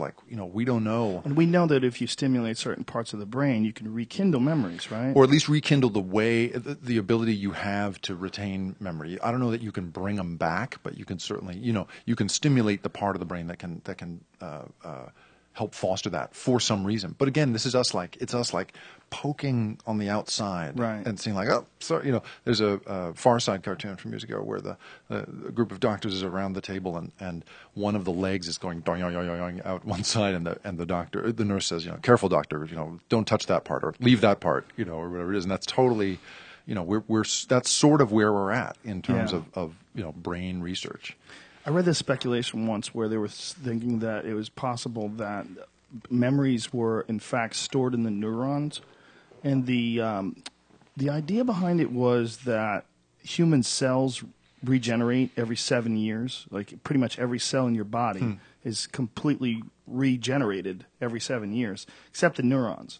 Right. The neurons tend to stay with you for the rest of your life. Yeah, so that's that interesting. might be the only place for memories. But I thought about it and I said, well, maybe that's why your memories suck when they're older than 7 years old, because they're like copies of copies, like an old VHS tape. Right. Remember when things would just get real gets grainy, fuzzy, gets a little grainy. In fact, you were the hero of that story instead of right. Well, because I've gone back over things. I mean, I have some really definitive, life-changing moments in my life that I'm pretty sure I have the events locked in accurately. clearly, right? But if I allowed you into my mind to look at what data I have, I mean, you basically have me regurgitating some shit that I might have said when I was 10, and then I'm saying it over again when I'm 13, then again when I'm 16, and again, you know what I mean? And it's like I've kept repeating this and referencing it or considering it, so I have this image of it. But if you looked into my head, some of the things that I've done in my life, and some of the things that, really big moments in my life, all you'd find is like a few fucking blurry images and maybe some reference points. That's right. I mean, and if you look at the way that we have learned, I mean, one place that we have learned the brain pretty well is anesthesia, because you end up, we know now how to turn off things like short-term memory. So the latest forms of anesthesia. Well, there's that. Exactly. That's the way to do it. Solid, exactly. But if you're going to crack open the chest to get the baby out or whatever the thing is, clam. the clam, you're going to need a different, you're going to need some serious drugs. So they turn off your memory basically, and it's not so much that they're turning off the body's sensation of the pain as much as they're turning off your memory of it, so that you're not really experiencing it consciously. But you still, in that state, your blood pressure goes up, like your body is feeling pain, and an anesthesiologist is managing that pain for you. But the idea is to turn off your memory more than your nerve receptors, which is amazing. So when you're unconscious in an anesthesia state or an anesthetized state, your body still is sending the signals. but not like a sleeping person who would wake up. The memory shut off. Yeah, you're not having the experience consciously, and so your body is not jolting you awake. It's just turning that off. So you're not absorbing it at all. The hippocampus is not translating that into long-term memories for whatever reason. I'm not sure quite how it works, but as a result, your body still is free to respond. And I think that an anesthesiologist would say, it really depends. There's some procedures where that's not the case, but it also is healthier not to turn off too much. You don't want to turn off a lot of the body. You want, they have to sometimes, depending on the procedure, but you want to, I think, keep a lot of it as, going of its own accord as much as possible. Well, then there's brain surgery, which is even fucking crazier. Yeah. And the fact that there was a general consensus amongst doctors and scientists how many decades ago where they were doing lobotomies? Where they were going, this dude's fucked up. Let's drill a hole in his brain, scramble that frontal lobe, and see if we can get a nicer person out of it. Yeah. No, I know. The idea that anybody would sort of really mess around with the brain back then, considering how little we know now, the fact that we need $3 billion worth of research to get oriented is basically what that would do. Nobody should be scrambling anybody. Yeah, what is that? What was it called? Trepanning? I think, where they would drill holes in the skull to release pressure. Man. And sometimes they have to do that, like emergency surgery. You have to, somebody will whack their head and, right. And then they have to do that sometimes. But yeah, the idea that you would do that to try and sort of like affect behavior is nuts. On the other hand, they have discovered things like, what's it called? Shock treatment, right? Was this desire to sort of, you could calm the brain in a way by jolting it, it was discovered basically the original sort of discovery that led to that was in slaughterhouses. They would stun the cattle ahead of time with like a shot to the brow, basically with one of those not nail guns but a rivet gun, and as a result the cow would go incredibly calm. And then a whole body of research sort of grew out of that dynamic, trying to figure out, like, what is the shot to the system that calms the body, it calms the mind for a second. And for the longest time, they weren't doing electroshock therapy on humans. They stopped doing it. There was the sort of one flew over the cuckoo's nest way of looking at it, like, oh, you just ruined that guy. You calmed him down, but the Jack Nicholson drooling at the end of the movie where it's, oh, he's gone, he's fucked, he cooked his brain. Whereas now it's commonly done to people that are fucked up. Well, I think they also know now. So back then you had what were called, we're back on antipsychotics here, but you had positive and negative symptoms, and that's a technical term. It doesn't mean good or bad. It means positive symptoms were the symptoms where you have an outburst. So they're outwardly noticeable. Yelling, hallucinations, those are positive. And then negative is a lack of emotional connection, lack of reasoning, your cognitive ability starts to go away, and those were a whole separate category of symptoms. And back then, in the early days of something like electroshock therapy, they typically only had something like Thorazine, lithium, to sort of turn off. All it would turn off was your positive symptoms, but it didn't affect any of your negative symptoms. You're still lethargic. You still can't make connections to people. You're still not thinking well. Plus, you're sort of sedated. So they talked about the Thorazine shuffle. That was back. And so I wonder if some of it, I'm just making this up, but I wonder if some of it is people would get jolted and then after that be on this medication typically and be shuffling around, and people would all be like, oh, that guy was never the same since he had his electroshock therapy, but maybe he was also on the drug that was turning him off. Right. I don't know. I'm just making that up. But yeah, it certainly could have been both. It's so funny how we look back at those days and go, oh, those fucking dummies, they didn't know what they were doing. But guaranteed, people 1,000 years from now are going to be looking at us. Oh, like, yeah. Well, we were so silly. We didn't know anything. We didn't even have artificial brains yet. Exactly. We're still driving ourselves. Yeah, that's right. What is your thoughts on Ray Kurzweil's idea of humanism, that we are eventually going to be symbiotic with some sort of with machine machines? Counterpart? I love it. I mean, I think it's a really interesting, it's a great time reference. That's basically what he's trying to do, is say, here's the next great milestone in innovation and development, and I think it's a nice, a really good organizing principle. It's inspired a lot of great thinking. Whether it's going to turn out that we really do create a symbiotic, relationship. I don't know, but in a way, we already have, right? Like if you've got the new Galaxy, blah blah blah blah, with Google, when you turn on that first little screen that tells you like, here's the time, here's the weather near you.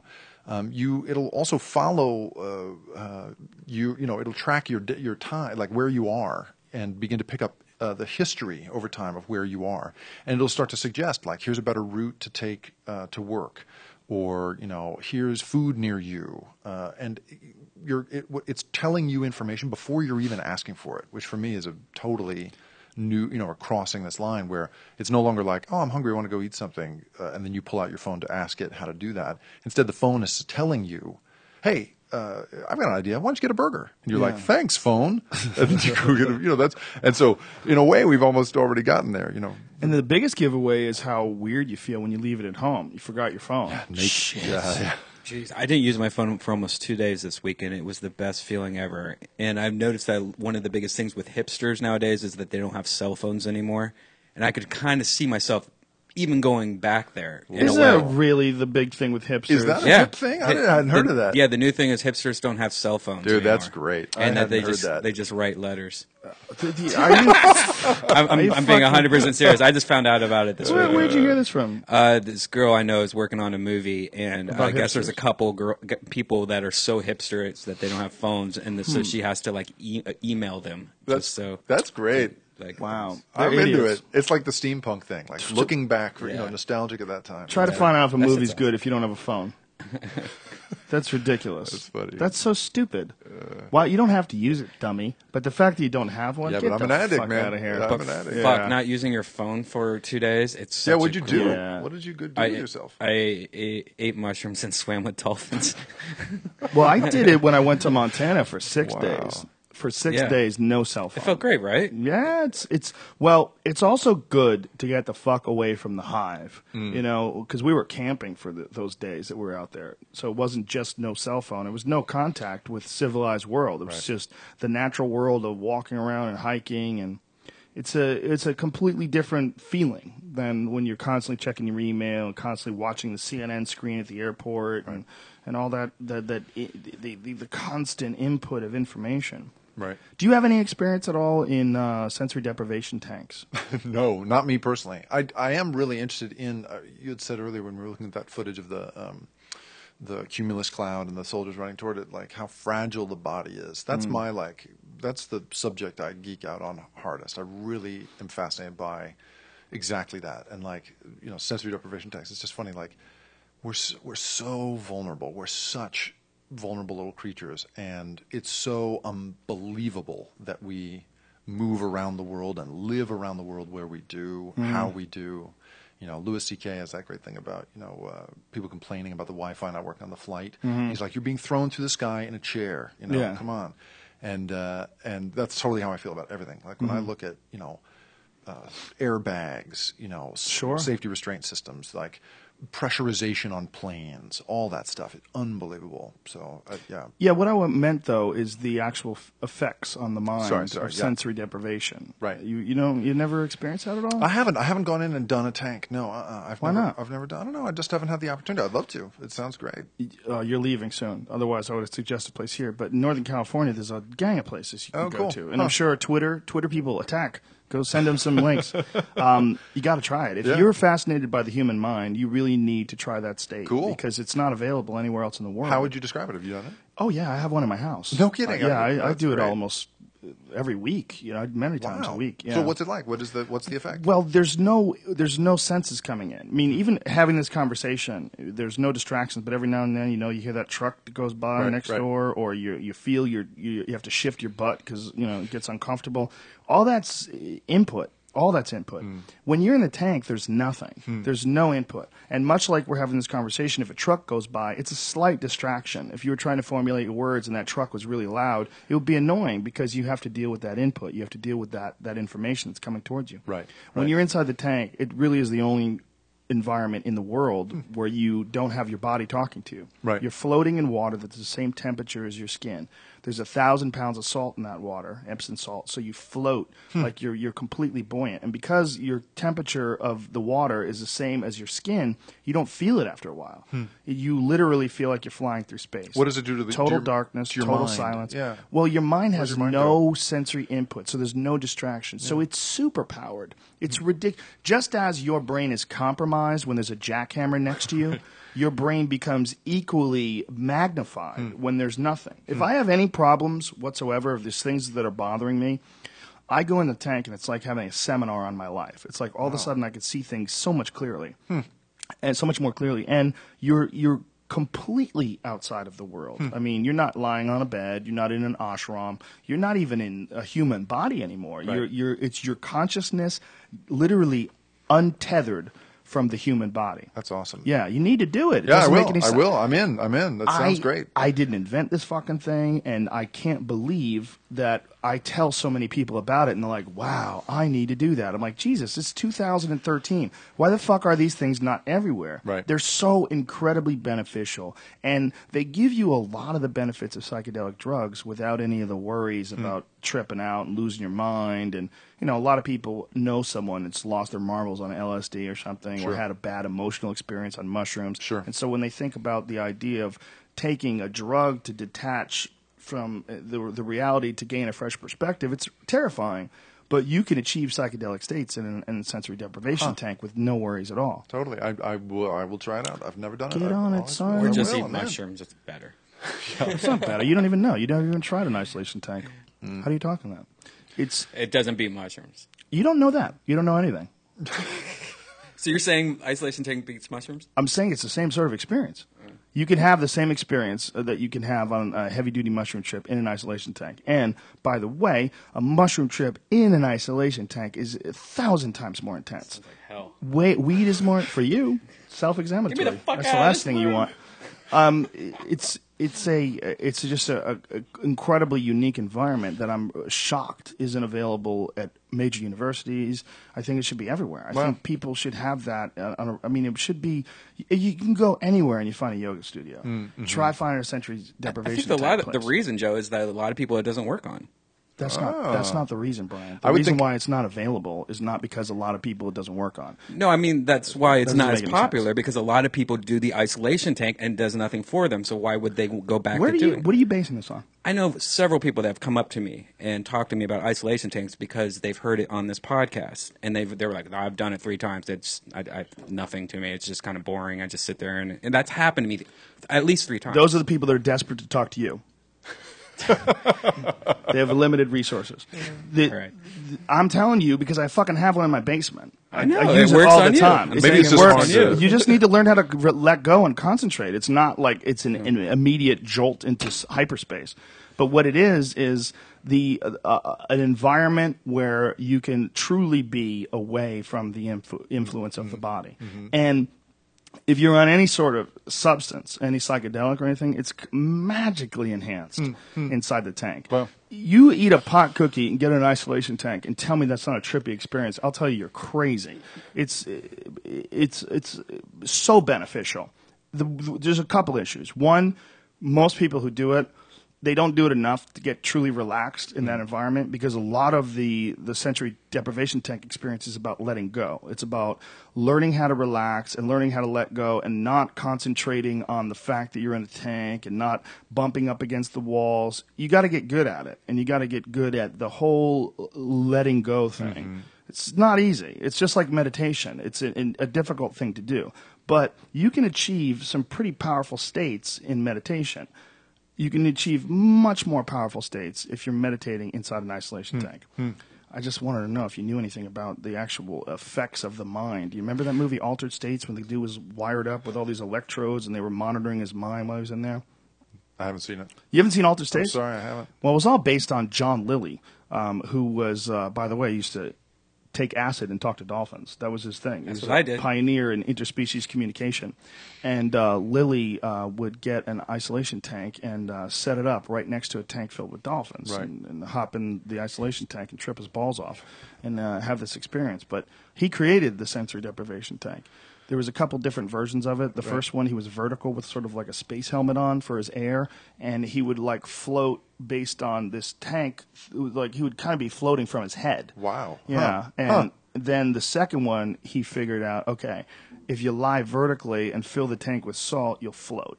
So he even rigged it up so that he had like a tube that was collecting waste and sucking waste out of it, so he he's could spending shit a in there. long time in there. Well, Lilly was also famous for his love of ketamine. So he would take ketamine and go on these 6-hour K-hole trips inside this tank, and if you gotta take a leak, you know, it just pulls it out of you. Yeah.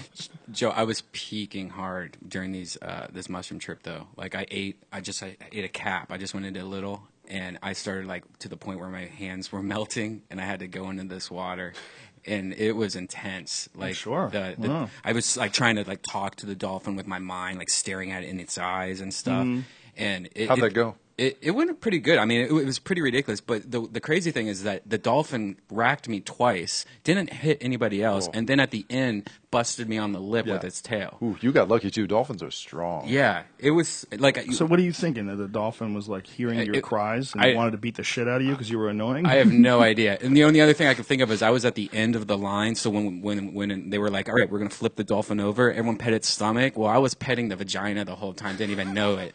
And then she's like, see, this is the vagina, and there's a slit on each side of the vagina that the dolphin feeds out of. I'm like, whoa, I'm touching it? It was... What do you mean you didn't know? You've told me about that many I was times. shrooming, dude. I was like, touch item that's in front of so me. you didn't even know what it looked like. I mean, at the time, I was just like, wow, it's soft, it's awesome. But then, did you get to ride? You did this before, right? No, I did not. I'm really against dolphin captivity. I think it's really fucked up. I think the idea of taking a super intelligent animal like a dolphin and putting it in a swimming pool and having a bunch of people touch it is just like taking a person and putting them in a fucking box and having a bunch of fish come and stare at you. I think it's ridiculous. They do eat like crazy, and they seemed all very happy. And dolphins are the only ones that, you know, if they don't like life, they just stop breathing. Like they're voluntarily breathing. They're the only species that voluntarily breathes.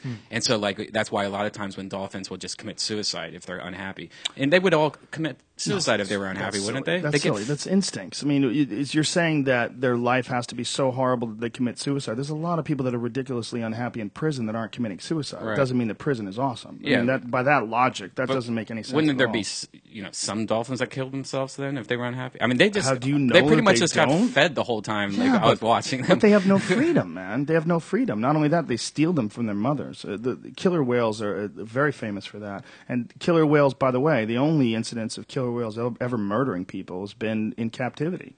They hate it. They don't want that. That's riding Those are a dolphin. dolphins of killer. Dolphins are just cousins of killer whales. I just think it's a fucked up replica. It's a remnant of the past where we didn't understand these animals. These are super, super intelligent animals. And just like the Cove is fucked up because it's fucked up to murder them, it's fucked up to imprison them too. It's not like these were bad dolphins and we had to remove them from the dolphin population, which dolphins, by the way, are fucking bad. They do a lot of crazy shit. They rape, they kill babies. I mean, they don't, just because they're intelligent, they don't follow by the morals and the ethics that human beings would like to think of Flipper having. Right. You know, dolphins do some dirty shit. We have a story coming up in a couple of issues about by this guy Brian Lamb, who runs the thing called the Wirecutter. He's a cool guy, but anyway, he's a good writer and did a story for us about basically going and tagging along with this kind of not quite ragtag crew, but like crew scientists, but they're by their nature a little crazy in that they're out hand tagging sharks.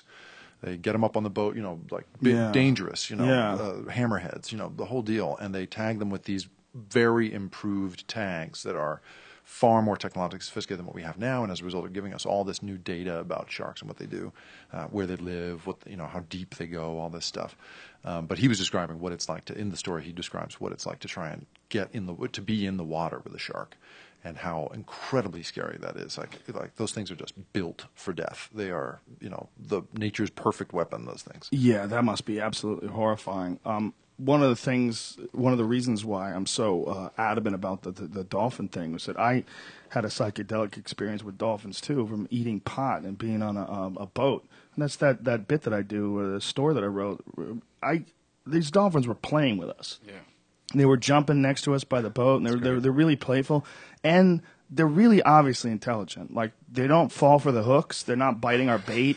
You know, we're fishing, and we're not. They don't worry about it at all. Like, no one catches a dolphin on a hook. It just doesn't happen. Right. The only way you catch them is by netting them, like, you know, corralling them in when they're fucked. Yeah. But you don't hear about dolphins falling for a fake worm. Right. You know, it doesn't happen. I've always liked the people who say, you know, people who've spent time with them sometimes say, you know, man, it seems almost as if they've evolved past where we are. You know, Yeah. like they shed their possessions. Well, they don't have the ability to change their environment, but other than that, they have an amazing ability to communicate. And they have a nice environment. Have you seen their ears, Joe? This is like a higher technology than us. It's a pinhole. It's just a little dot. And they're also born with mustaches when they're young. And like you could see the holes when they're older where the mustache used to be on their lip. And they're so badass they're born with mustaches. I wonder what purpose that serves. I don't know. Evolutionarily. Fucking fresh. Looking fresh, a nice little pimp thin stash. Like And I think Prince. it is too. And I think it is a pinstripe. Like one of those Eddie Murphy ones where it's just a tiny line of hair above the lip. Yeah. Right. Yeah, I don't know. It's they're. I think it's cool that you did that, and you know, I mean, they're going to be in that SeaWorld place whether you go there or not. But I don't want to go there. I've been to the zoo high, and I don't like it. You know, I wrote this whole thing when I went to the zoo about it's like this animal prison. You see these primates screaming in their cage. I was at a zoo once, and there's this one monkey. I don't remember what monkey it was, but it was by itself in this little cage. It was smaller than this room, and this fucking thing was screaming. And I was like, that is madness. That's an intelligent animal that someone has decided to make it stay in this one spot, and it's going insane, screaming. What seemed like that to me was the shamus, or the killer whales. That to me, like I didn't think I thought the dolphins looked like they were all having a great time, but the killer whales looked. That was kind of fucked up because it was just a huge tank, and they just were swimming in circles nonstop. That's all they did. God, that drives they weren't me nuts. Yeah, that was awful. But I thought the shamus were pretty cool. But, You know what I mean, you Balboa thought is? the dolphins Or the dolphins are were cool. cool. You know what? I think it's called a Balboa. Is that what it's called? Where it's like a dolphin, but it's white and it's got a huge, like, crazy mushroom head. Oh, I know what you're talking about. not It's a called- type of dolphin. Yeah. It's a white. I think it's actually a type of whale. It's yeah, I know what you're talking about. I don't know the name of it. They're though. opening up next month where you can hang out with those guys, and that shit looks badass because it looks like Star Wars. You know what, man? This is how they should do it. If they really want to have a relationship with dolphins, they should give them food and put up a center in a place where the dolphins live naturally and put people in submarines. But the idea that, you know, you should put them in a fucking fish tank. And by the way, that water is probably chlorinated. How else are they going to have it? It was salt water. It was salty. It tastes like salt water and. Oh, shit. okay. It was gross. Well, that makes sense actually because I have a saltwater pool. Like you know, you can get away with that without it's the same principle of the isolation tank not getting funky. Nothing really can grow in the salt water. Right. But I just think that we don't need to do that anymore, man. It's just even zoos. I mean, I take my kids to the zoo because the zoo is there, and for them it's fascinating and they go crazy. But if it was up to me, we wouldn't have zoos. It just seems crazy to have a prison for gorillas. They're just staring at you and they're fucked. You know, just the whole thing it's a relic, I think. Yeah, no, it's true. You know, it's funny when you go. There's the American Museum of Natural History in New York has this whole wing of its stuff that it inherited of like, you know, stuffed animals, and I love the American Museum of Natural History. I think they do amazing work. You know, but you know, it's just funny to go and stand in front of like what was the zoo back in, you know, the 19th century, 18th century. The desire to you know, shoot and stuff an animal. Well, how about African men? I mean, Whoa. there's been exhibits at zoos before where they had black men. I think they had pygmies at zoos before. Huh. Yeah, I mean, they've the ability to justify the imprisonment of an intelligent animal. It's really weird when we start and think about what an intelligent species from another planet would do to us. If they came here and found out that Kim Kardashian was the most famous woman on the planet, what is to say that they want these dumb motherfuckers? Let's just lock them up in a cage and give them food. As long as they have food, they'll be happy. There are. I mean, on the other hand, though, I would point out that there's like, you know, there is at least some understanding of what animals need to thrive in an environment, and zoologists do a great job, or try to do a great job anyway, of creating environments where the animal is, you know, maybe tricked is one way to put it, but like, you know, is feels comfortable in the environment. And there's all kinds of crazy optical illusions. At the Seattle Zoo, there's the savanna kind of curves. It's almost like you're on the top of a dome, sort of, but it's a very gradual dome. But it's enough that for a long time, it looks as if there's a long horizon out in front of you. It blocks out the background. There's no you're not seeing any trees in the background or whatever because it's sloped up just slightly. And, I wonder if that's, I don't know, but I imagine that's like designed to make, to keep a lion's eyes sharp or whatever the thing is that they're trying to do. Well, if they really wanted to be nice to the lion, they would Yeah, let let 'em goats go. loose. That's a good point. They would also let let goats loose, loose in right. there, like they do in Asia.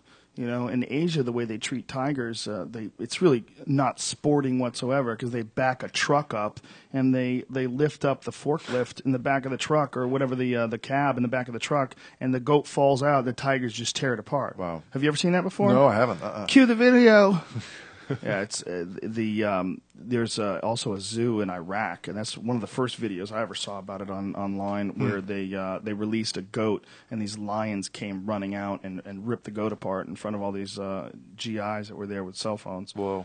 Yeah, it's at least that's normal. I mean, Yeah, well, that's that's what right. they do. That's right. The idea of sliding a tray under the cage with some cold meat. Yeah, The the whole reward system that an animal has, especially these predators, their entire reward system is based on chasing and catching things. Right. I mean, if you roll a ball in front of a cat, it's going to go after it, and then that's because it's got. I mean, they say one of the big things about mountain lion attacks is they attack joggers a lot because they think you're trying to get away. Right. They There's attack- that thing they tell you about pick up any small children. In order to, because a mountain lion's instinct is to go after the smallest one, and little kids are prone to running away, and that is what turns on the instinct, the prey drive. And so you have to pick up your kid if you see a mountain lion. And coyotes as well. There was a big bear last year. There was an attack. A 5-year-old was attacked by a coyote right in front of his father. Oh wow! Huh. Yeah, the coyote tackled the kid and just tried to fucking eat him. Man. Yeah. As a father, I'd freak out. Yeah, so here they drop this thing out and they just grab a hold of it and just start pulling it apart. Wow. What is that? Is it beef? Some sort of a sheep or a goat or something like that. Yeah. And this is lions God, those here. things are strong. Yeah, the lions take a little more time than the tigers. The tigers grab a hold of it and it's almost instantly a wrap. They just yank them and rip them apart. Nuts. But I mean, if you're going to have animals like that, it seems kind of fucked up to have them in a place where they can't run around and they don't have anything to chase. Right.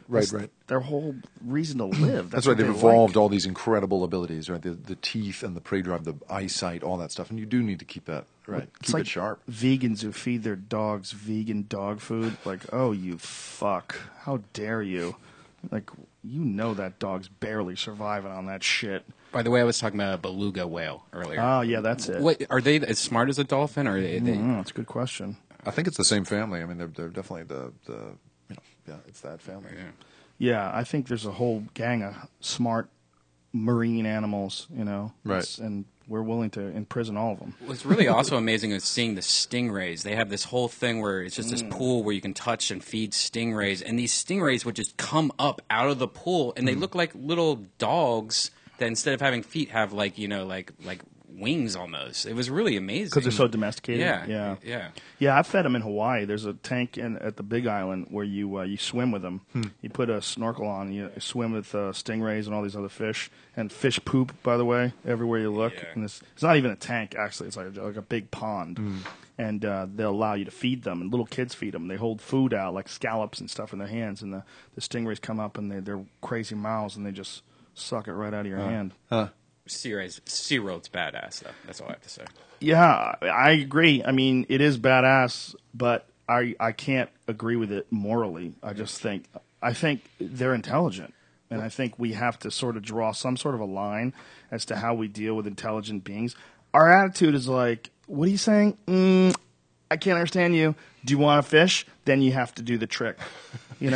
It's kind of fucked up. I had a friend who was a trainer. I don't know where it was, but somewhere in Hawaii. He was training dolphins, or he was a graduate student and was doing this work. And he said that by the end of it, the dolphins had trained him that basically like he was only getting into the pool when like they would behave a certain way to get him to behave a certain way is how he just like wound up one day realizing that. Not disagreeing with you in any way, but it is nuts that they are really, really intelligent. Like you say. I'm sure. I mean, they're trying to express something, and if he's paying attention, he's going to sort of catch on and move with them. They would do the trick to get him to give them the treat, but then they would withhold the trick and then do it really well. They would they'd mess with him and like train him to just deliver the fish. If I could live comfortably and not have to worry about money, I would just take care of dolphins for my job. That's how attached to that experience to me was. It was just that there's something with dolphins that haven't been found out yet. They're amazing. Well, it's not that it hasn't been found out. It's just we can't understand them. Yeah. They're very intelligent. Their cerebral cortex is 40% larger than a human being's. And I mean, that experience that I had when I was in the boat in Hawaii with those wild dolphins playing, it seemed very tangible to me, and it changed the way I look at human beings. It changed the way I look at consciousness in general. I started thinking that their consciousness is probably quite a bit like a human's consciousness. They just can't alter their environment. We can't understand them, and they can't alter their environment. But they seem like if you encountered. I mean, we take for granted the fact that the way they move is very much like a fish, so we sort of categorize them, sort of how you were talking about trucks earlier, like, oh, that's a truck, oh, that's a dolphin. Right. Their method of locomotion is one thing, but if you met a dolphin in space, if it was like something like that, where it had that sort of intelligence and it was communicating and moving around more like a human, if it was bipedal, and it was, you looked at it and made noise and it interacted with you, you would freak the fuck out. Yeah, you'd run. Yeah, well, you would just freak out. You'd be so flabbergasted that you're dealing with this alien intelligence that's just like you. Yeah. Dolphins exist in this world where they can move through three-dimensional space, so they don't need to be able to touch things with fingers and manipulate the world. There's all kinds of studies about the inner life, the emotional life of animals. Elephants that bury their dead, grieve for their dead. Elephants can recognize themselves in the mirror, know who they are. Like all that stuff is amazing. They can paint themselves. Yeah, you paint ever seen themselves. That? Yeah. That is a trip. That's amazing. When you see the elephant painting an elephant with his nose. Yeah. You know? And grief is a big one. That, like when we look back at the evolution of people, one of the great turning points in evolution is when we began burying our dead, and the idea that we began having these sort of, a scientist would say, sort of inner lives, an imaginary life almost, right? We just develop an abstract sense of death. That's when we become sophisticated. That's when our meat-eating brains begin to really do it. That's one of the things that trips me out the most about Ray Kurzweil is that he believes we'll be able to transcend death and we'll be able to download consciousness into a computer, and he takes 100,000 pills a day and watches his diet in order to extend his life to that point where he gets to do that. Yeah, that's very. I wonder if I would opt for that. Like I find myself thinking about like how I would want to go, given like infinite technological stuff. I would want to go out on top. I wouldn't want to, like, you know what I mean? Like you don't want to fade anymore. You want all of medical research working to make you think like you are playing in Game 6 of the World Series. Well, it's a real wrestling match between our instincts and the reality that we're a finite being, and the reality that we are also a part of a process, and we are one piece of a superorganism, which is the human race. But our ego tells us, no, I'm the most important. I must survive. I am important. Sure. It is I. Sure. It is me.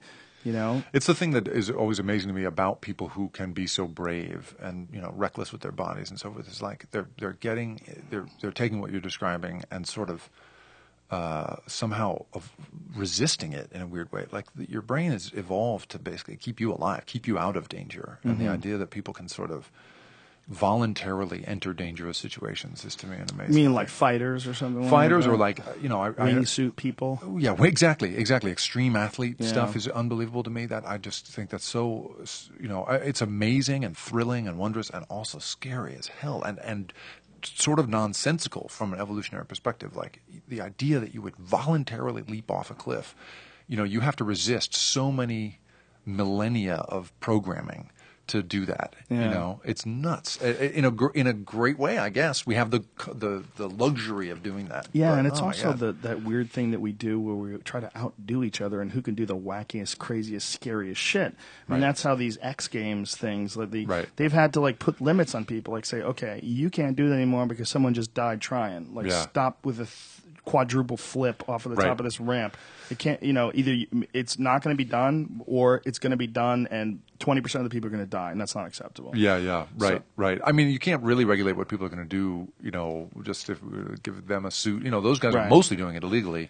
But, man, just the ability to, I was once interviewing a fighter, a test pilot who went on to become an astronaut, and I was asking him, how do you not freak out when you are sitting atop this bomb on the launch pad? Like, how do you not just, like you were saying, about getting out of the sensory deprivation tank, like, leap to your feet, scramble at the door? Like, how do you resist the impulse to do that? And he said, well, we're trained, we're recruited and trained for a specific ability, and situational awareness is what he described it. And he said that one of the examples of it is what he called winding the clock. And I was like, what's winding the clock? He had been a test pilot out of Edwards over here and was one day assigned to shoot down a drone to test a new air-to-air missile. And so he comes out of this steep turn, fires the rocket, and it doesn't leave his wing. He hears it go, but it doesn't actually leave the jet. Oh, and he Jesus. looks over and it's armed right on Oh, his wing. Jesus. Yeah, he's dead. So it's ready to blow up? Ready to blow up. It's armed. It's ready to make impact, fucking and you're done. Right? Christ. And so the moment, right, the reaction you're having, even to hear this story, right, is the same reaction I had, and the same reaction so many people would have, like eject immediately or like panic, whatever. It's just bad news.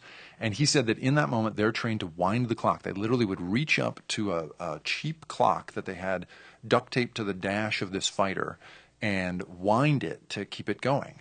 And you're trained to do that in order to have a little downtime to think through what you're going to do next. And in the amount of time it takes him to reach up and crank that dial, he is hearing, thinking through, okay, well, it's kind of a nice day. Would I go out? Shall I go out across Los Angeles and over the ocean and ditch there? He's like, well, no. First of all, that's a lot of people, and I can't go over with an armed missile over a lot of people. And then I don't want to be the guy who lost the $40 million airplane. So he then thinks it through some more, and he's like, the weather's pretty good today. I think I can probably make it. And by God, he lands it. He totally does the corkscrew and comes in and lands a plane with live armament attached. Oh! And makes it, right? And that's What are they telling him at the base when he's like, "Hey guys, I'm flying in hot"? I wonder. I bet there's a procedure, right? Air Force people probably have a procedure for that. Yeah, they Okay. get in their car and they Execute step 5. fucking Yeah, run. run. That's right. Out into the desert. They get every general with Totally. a mile radius. But I said to him, like, I don't understand how you're able to do that. And he's like, yeah, we're just trained to, we have that ability, and that's true when you look across all, there's another astronaut story. This guy, Franklin Chang Diaz, was a Costa Rican national who was an astronaut on the shuttle. And he narrowly avoided being killed in both the Columbia and the Challenger disasters. He was training for both and through a fluke of scheduling did not go on either and saw all of his friends and colleagues killed in these two disasters. I mean, an unbelievable tragedy for this guy twice. And he still shares the record for the most times in space has done more spacewalks than anybody else or something like that. He's just an absolutely superlative human being. And he had this story of floating out there with this, $60 million piece of equipment that he's got to move from this place to this place or whatever. And as he's doing it, he looks down and the clouds have parted beneath him, and there's Costa Rica. And he realizes, I'm the only person of my nation who will ever have this view, in all likelihood. And he's got his camera attached to his belt, and he was thinking to himself, I can just reach down and grab the camera and take the photo of that all Costa Ricans will have on their wall. Basically, I'm sure he didn't have that thought, but to me that's what it is.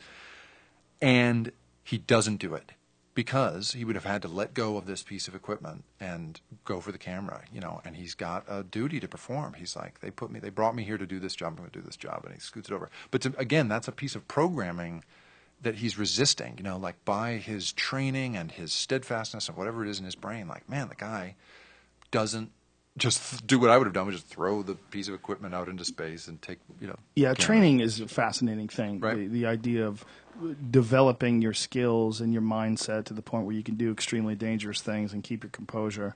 And that's very attractive to us. We're fascinated by heroes. That's Right. why. And we need them. Yeah, we need them. We need them. We need them. They have to be able to do that. Well, even when it doesn't mean anything like this, I think that's part of the reason why I think like X Games and stuff along those lines, it's part of the evolutionary process to compete against each other to see who can do the more and more fucked up things. Yeah, sure. And that there's something that gets developed along the line. Totally. It's testing the limits of the human body. I think Yes. everybody's just really wants to be able to fly or do whatever. There's this extreme, and it's cliche to say it, but right, an extreme, you're trying to find the extremity of life. You're trying to find how close to death can I get? And in finding the limits of human performance, and I think it's a part of the grand equation of the human race. Period. It's like it is a part of the numbers. Right. Like now we know that people can run a 4-minute mile. Now we know that people can do that. It's all of these things sort of aid in the progress of the race. Yeah, that's right. Some strange way. Well, you need the person to go first. You need the person to come pull people out of burning buildings. You're absolutely right. There's a purpose to having that kind of alpha person. But as we become a more and more advanced society, that need sort of Maybe recedes. it's going away. That's interesting. I think it is. I mean, that's why a guy like you can, you're obviously a successful, intelligent guy, but you're like joking around about, I can't handle fear. Right. It's because you don't have to. Yeah, I never will. That's exactly right. Well, I mean, that's You not true. might. That's not true. I might, right? And I have in my personal life experienced, extreme situations. I'm sure everybody has. Everybody has tragedies in their lives, or stuff that's going on. But the consistent ability to resist fear and do the needful in the face of terrible odds, that is a crazy thing. At the same time, though, we're also we just did a story recently about how there's a whole DARPA challenge around creating rescue robots that would replace firefighters, would replace people, not in all circumstances, but in circumstances like Fukushima where there's radiation. You can't send people right into the middle of it, but you want to be able to send in a robot that can cut its way through a door, look around, maybe bring somebody back. And so the challenges that DARPA are putting out there include like literally being able to cut through a door with a Sawzall, drive a car. The thing has to be able to get into a car and drive away with it. It's literally like the rules have been written by an 8-year-old. I mean, it's incredible the challenge that they're putting out in front of these people, and people are doing it. The DARPA robots are some of the creepiest things that have ever been created by humans. Those dogs, and cheetahs, Totally. and the one that looks like a pack mule. They're that's disturbing carrying to look things. at. Right? The latest model can throw things now. I forget, like bricks, I think it is. It can throw bricks. Crazy. Oh, it ejects. Yeah, I've seen that. Yeah. There's a whole field of study around trying to make robots. We were messing with this on our cover when we were putting together the cover a couple of issues ago. We put one of these robots on the cover from Virginia Tech. It's a real robot. What we put in there is like actually what it could someday look like. It's definitely what it's headed for, and they've built the legs and the whole thing. It's just unbelievable. But when we first put the cover together, it was reaching for you, trying to save you through a broken window, basically in this sort of ruined environment, which is the environment that the thing is going to have to compete in. But it looked like it was reaching for you to kill you. Like it was a scary cover. The robot looked frightening, and we decided in the end, like, wait, we got to make this thing not look like it caused all this damage, because we as people are terrified of robots. They just look scary, and if you make them all black and militaristic, the graphite look is scary, and so you got to paint them like ambulances. Is what these guys are all learning. Look at this robot throwing a cinder block. It just whips While a cinder balancing block. itself, yeah, it's pretty. Yeah, crazy. but look how it uses his legs too. I mean, it does Also, like a that's a pretty shot good putter, toss. like it kicks it. Yeah, that's a cinder block, That's- man. I mean, could a human even do that? And what if that's a grenade instead of a cinder block? Yeah, you show this to little kids, and it just scares the hell out of them. Yeah, There's it's something like about Star the Wars. legs. It's Yeah, a creepy spider-looking thing. Yeah. It's like our natural instincts would be terrified of that. Do you see that tarantula that has antlers? It's got a defect that's growing antlers. It's a real tarantula? Yeah, here, I'll show you. No. It's crazy. There's another robot that they've they've invented that drives up to a wall and then can spring up through the air and Yep. like it can clear like these big walls. totally. We gave that an award this year. Yeah, it's an amazing thing. It can jump like 30 or 40 feet. It can clear a single-story building. The idea being that it can get in wherever you need it to. Right, you're up on a ridge, you send it down, and it can leap off a cliff. That's the other thing is you can roll it off a cliff and it'll survive the fall. It's incredibly hardy. It's crazy. Look at that. This is a tarantula that has grown at birth defect that started growing antlers. Whoa. Wow. And Jam Band's scared of spiders. We just found out because he can't even look at this photo. Yeah, that's a weird I don't like that looking either. thing. Those little antlers. Well, that's like when a person's born with a tail. You're like, what is going on in the genome where that's representing itself? Cats. That's strange little animal. Yeah. Well, spiders in general are creepy as fuck. Yeah, no, I have trouble with those snakes. I have the natural evolutionary response to snakes. They just that's literally spineless quality. What's that called? Ophidiophobia? Is that what it's called? Arachnophobia is spiders. Yeah. I think it's called ophidiophobia. Yeah, it's very common though. Sure. Yeah, they just move in a way that my eye doesn't like to follow. Well, people that I think the proponents of epigenetics would say that it's probably somewhere in your evolutionary past or somewhere in your genetic past rather that someone got fucked up by a snake and either one of your ancestors saw it or one of your ancestors was wounded. And we did a story about we have a section of the magazine where we basically ask incredibly dumb questions of incredibly smart people and it's great because they play along in this wonderful way. So one of them was what's the world's grossest sound? And literally, there was a guy who had, done a study to determine it, and he had determined that the sound was the sound of vomiting. And they simulated it by pouring a bucket of baked beans into another bucket while somebody else was making yakking noises. They played all these different noises for people, and that was the one that was grossest. And the reason they think the evolutionary purpose of that, in theory, is that when you as a group, were eating diseased, elk or whatever around a fire, 20,000 years ago, and someone started to get sick, everyone would know it and would also throw up, so that no one ate, no one in the tribe ate the diseased That stuff. totally makes sense. Isn't that I've interesting? always wondered why, that also, by the way, can be bypassed. And I can tell you that from personal experience because when I was a kid in high school, if someone threw up in the hallway, which always happened in school, I would start throwing up, and a lot of other people would start throwing up too. No, it's just built in. Like that scene in Stand By Me where there's a pie eating contest. And he throws up.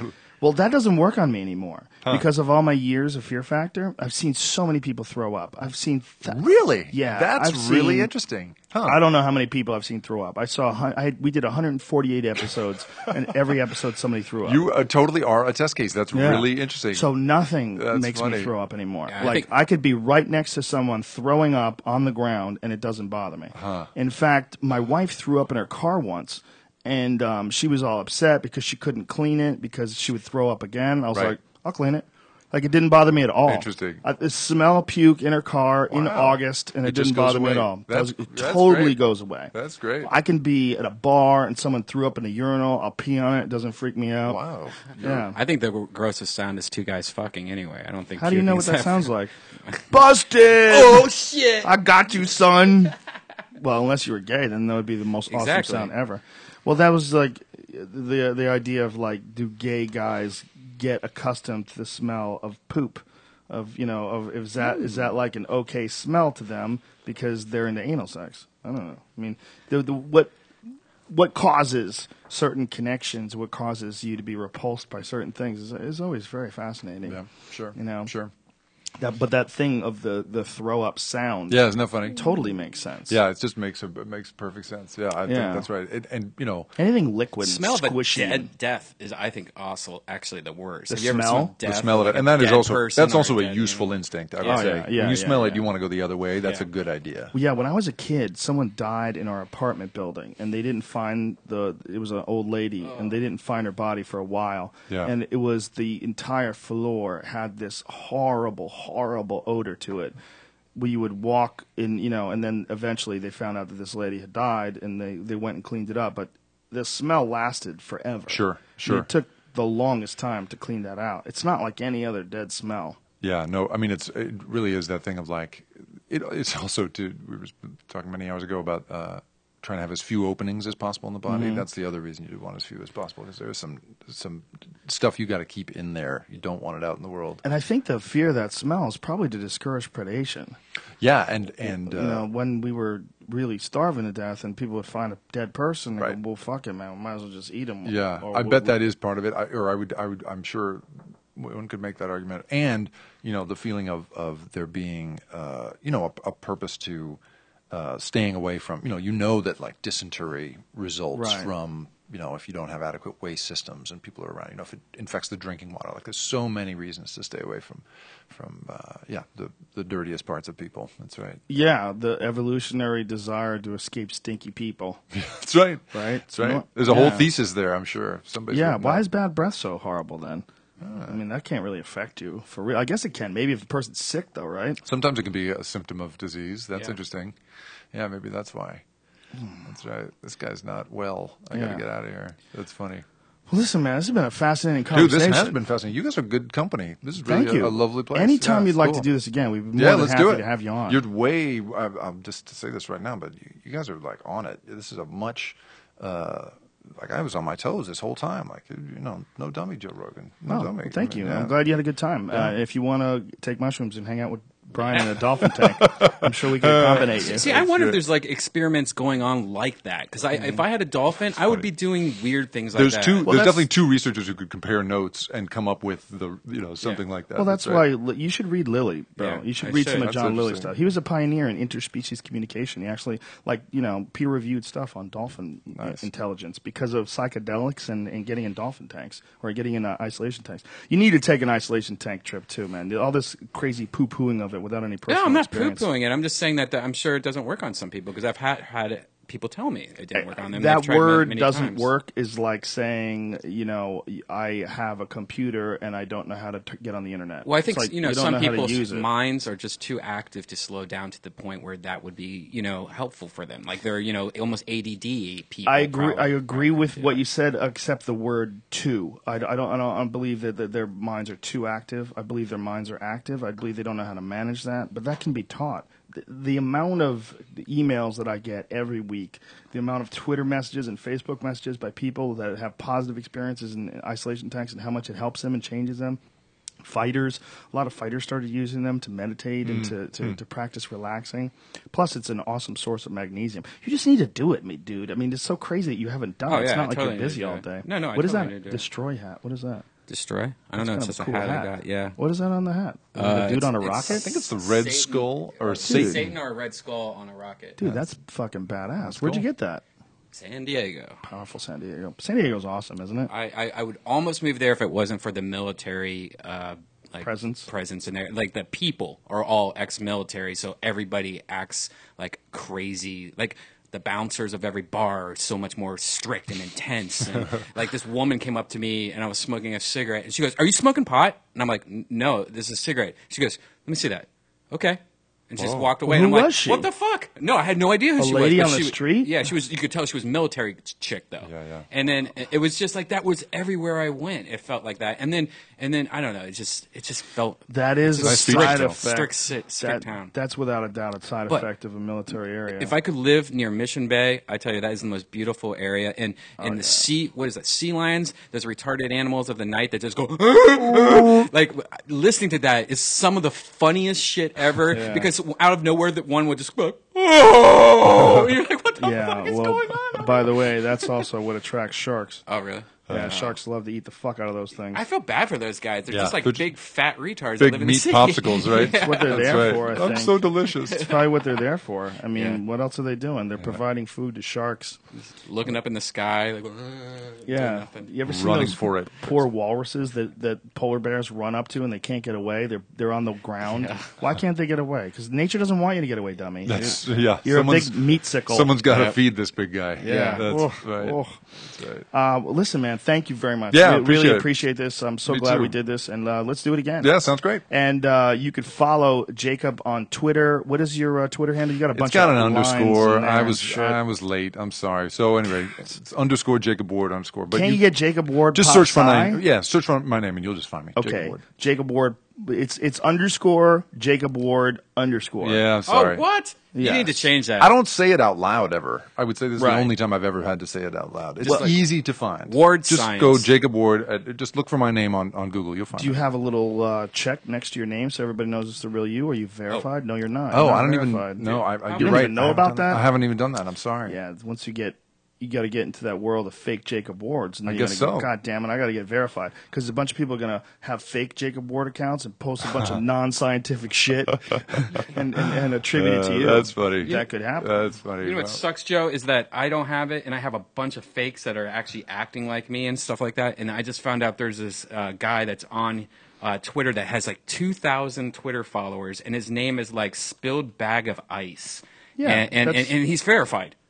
Huh. He's verified. A bag of ice. Let me show you this. I know that account because do you know what Spilled Bag of Ice came from? No.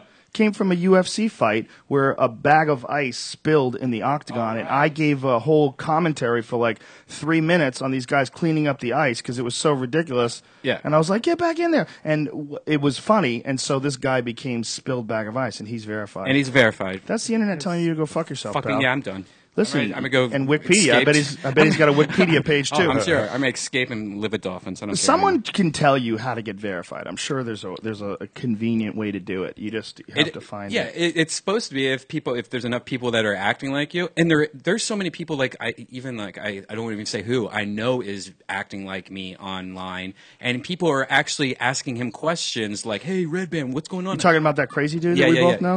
yeah.